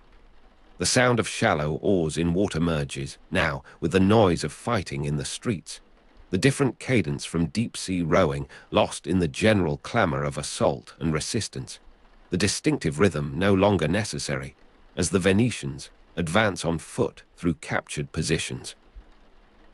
The flat light of the lagoon returns with afternoon cloud, the horizon dissolving into sky without clear boundary, matching the confusion of combat, direction and purpose becoming uncertain in the smoke and shouting. Around you, the organized defense fragments into individual acts of resistance or escape, the coherence of the garrison dissolving with the death of its commander. The broader conflict between Genoa and Venice for Mediterranean supremacy has turned decisively here, the capture of Chioggia that seemed so promising becoming instead the instrument of Genoa's humiliation. You can smell the mudflats exposed by tidal variation as the fighting reaches the lower quarter near the water, the smell of the lagoon itself now associated with defeat rather than the exoticism of conquest. The cold humidity of lagoon summers envelops the exhausted combatants, the damp extracting the last reserves of strength from men who have nothing remaining to give. The surrender negotiations proceed under terms that reflect the completeness of Genoa's defeat, the last holdouts accepting conditions that their commanders would have rejected months before. You are present at the formal capitulation, the flat light of the lagoon illuminating a scene of reversed fortunes. Around you, the banners that celebrated the triumphant entry into Chioggia 1379 now lie folded or torn, the symbols of Genoa's pride becoming the trophies of Venetian restoration. The sound of shallow oars in water resumes its peaceful cadence, the different cadence from deep-sea rowing now marking the movement of supply boats bringing relief to a liberated population, the rhythm of normalcy returning to channels cleared of blockade. The smell of mudflats exposed by tidal variation persists, but the association shifts again toward the neutral observation of a landscape that continues regardless of human triumph or disaster. The Genoese garrison surrenders on terms, prisoners exchanged or ransomed over subsequent months, the process of separation and return extending the experience of defeat across the summer and into autumn. You can taste the first proper bread in weeks, the leather boiled to edibility, stringy and flavorless, replaced by rations that speak of renewed supply and the end of calculated starvation. The visual confusion of similar waterways remains with you as you prepare for embarkation, Navigators dependent on local knowledge still required to find safe passage outward. The channels that brought the Genos to this place, now conducting their departure. The cold humidity of lagoon summers gives way to the sharper penetration of approaching autumn, the damp preparing its seasonal transformation, the cycle continuing indifferent to the human dramas enacted upon its stage. The return to Genoa begins with diminished fleet and exhausted crews, the ships that carried such hopes now bearing the residue of failed ambition. You are standing on the deck as Chioggia recedes, the flat light of the lagoon giving way to open sea, the horizon dissolving into sky without clear boundary, finally left behind as the vessel gains deeper water. Around you, the silence of the crew testifies to experiences that resist narration, the harbour silence replacing expected celebration, already anticipated in the minds of those who understand what awaits. The sound of shallow oars in water fades entirely, the different cadence from deep-sea rowing giving way to the heavier motion of seagoing hulls, the return to maritime normality, underscoring the exceptional nature of the lagoon experience. The defeat exhausted Genos' naval resources and discredited the military leadership, the Doria family suffering particularly in reputation, though their wealth and connections preserved them from permanent eclipse. You can feel the change in attitude as the voyage progresses northward toward Liguria, the organic and slightly rotten smell of the lagoon replaced by the cleaner salt of open Mediterranean, the smell of mudflats exposed by tidal variation becoming memory rather than present sensation. The duel between the cities, intermittent since the 13th century, effectively ended with Chioggia, the possibility of decisive victory over the Lagoon Republic now foreclosed. The memory of Chioggia persists in Genos' consciousness as a moment of opportunity fatally squandered, the subject of analysis and recrimination that will occupy chroniclers and political disputants for generations. You are approaching the harbour of Genoa now, the familiar profile of the city emerging from coastal haze, the visual confusion of similar waterways replaced by the definite landmarks of home. The cold humidity of lagoon winters has yielded to the drier clarity of the Ligurian coast, the particular quality of that damp recalled in contrast to familiar sensations. The taste of desperation rations has yielded to shipboard provisions of ordinary adequacy, the body slowly recovering from the adaptations of survival. Harbour silence replaces expected celebration as the diminished fleet enters its moorings, the absence of the ceremonial welcome that would have accompanied triumph, underscoring the nature of what has occurred. You can observe the reactions of those assembled on the quayside, the flat light of a Genos afternoon falling on faces that register variously grief, calculation, and relief at the return of those given up for lost. The horizon dissolving into sky without clear boundary that characterized lagoon perception gives way to the sharper definition of mountainous coast, the visual world requiring edges and distinctions that the months of siege had softened. Around you, the officers prepare reports for the governing authorities, the process of accounting for defeat beginning even before personal recovery from its physical effects. Internal political conflict prevented effective rebuilding, the factions that had united briefly in war resuming their competitions with renewed bitterness, each blaming the other for the national humiliation. The dogeship of Giacomo Fregoso in 1390 marked unstable recovery, the election of this particular leader representing compromise rather than clear direction, the office of Doge itself diminished in authority by the crises of the preceding decade. You are moving through the streets of Genoa in the years following the defeat, the sound of shallow oars in water, now merely a memory, the different cadence from deep-sea rowing, recalled by those who experienced the lagoon, but meaningless to a younger generation. The smell of mudflats exposed by tidal variation has faded from active sensory memory, the particular atmosphere of the Venetian territory becoming anecdote rather than lived experience. Venice confirmed its Eastern Mediterranean supremacy, though both cities faced rising Ottoman pressure that would eventually render their mutual rivalry secondary to survival against a common threat. The battle demonstrated the defensive advantages of the Venetian lagoon environment against conventional naval forces, the lesson that might have guided Genoa's strategy, now learned at catastrophic cost. You can observe the Venetian ships that visit Genoa in the uneasy peace that follows, their presence a reminder of the broader conflict between Genoa and Venice for Mediterranean supremacy that has resolved in their favor. The cold humidity of lagoon winters remains with you as comparative memory, the particular quality of that damp serving as mnemonic trigger for experiences that shaped your understanding of geography and war. Genoa's chroniclers attributed defeat to divine displeasure and internal discord rather than tactical error, the explanation preserving collective dignity by distributing responsibility beyond the immediate commanders. The war's costs accelerated fiscal innovation, pressing toward the San Giorgio consolidation of 1407.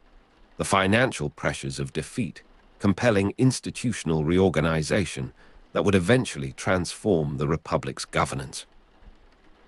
You are present at discussions where these matters are debated, the flat light of Genoa's interiors replacing the lagoon diffusion, the horizon dissolving into sky without clear boundary, now merely literary memory rather than daily perceptual condition.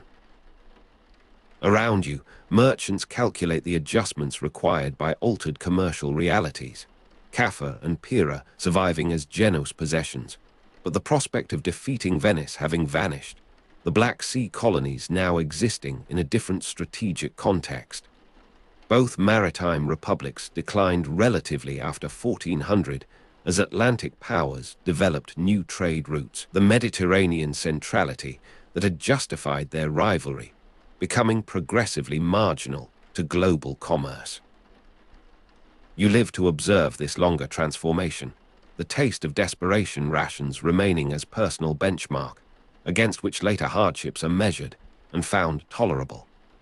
The visual confusion of similar waterways has become metaphor for experiences of disorientation that recur in different contexts, navigators dependent on local knowledge, representing the general truth that expertise is always specific and situated. The cold humidity of lagoon winters retains its place in your sensory vocabulary, the particular quality of that damp serving as touchstone for descriptions that others find vivid without fully comprehending.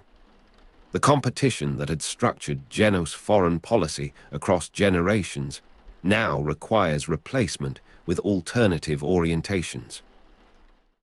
You have observed the entire arc from the triumphant entry into Chioggia, 1379, through the slow realization of strategic trap, Venetian shallow boats cutting off escape routes, to the final harbor silence replacing expected celebration, the narrative complete in its ironic reversal. The sound of shallow oars in water, the different cadence from deep-sea rowing, returns sometimes in dreams, the rhythm of that particular geography persisting in subconscious memory when conscious recollection has processed and filed the events. The smell of mudflats exposed by tidal variation, organic and slightly rotten, similarly resurfaces in unexpected moments, the olfactory channel preserving impressions that verbal description cannot fully capture. The flat light of the lagoon, horizon dissolving into sky without clear boundary, remains your most persistent visual memory of that time, the perceptual indeterminacy mirroring the strategic uncertainties that characterized the entire campaign. You have become, in older age, a repository of testimony that younger chroniclers consult, the direct experience of events that shaped the Mediterranean world passing into documentary record through your aging recollection. The cold humidity of lagoon winters serves as synesthetic key unlocking other memories, when you describe the conditions of that winter to attentive listeners. In your person, it maintains connection to living memory, the facts that history records finding embodiment in individual duration. The evening settles over Genoa, the darkness bringing with it the particular silence of a port city between the departures and arrivals that punctuate its existence. You are sitting now in the chamber where you have spent these latter years, the flat light of the lagoon long absent from your daily experience, the horizon dissolving into sky without clear boundary, now merely the remembered signature of a place you will not see again. Around you, the documents of your mercantile life lie in ordered arrangement, the notarial contracts and correspondence that constitute the texture of Genoa's commercial existence, accumulating toward whatever archival fate awaits them. The sound of shallow oars in water has been replaced by the ordinary harbor noises of your native city, the different cadence from deep-sea rowing now foreign rather than familiar, the auditory world restructured by decades of separation from the lagoon environment. You feel this persistence in the questions put to you by those who seek to understand how victory became defeat, how possession became loss.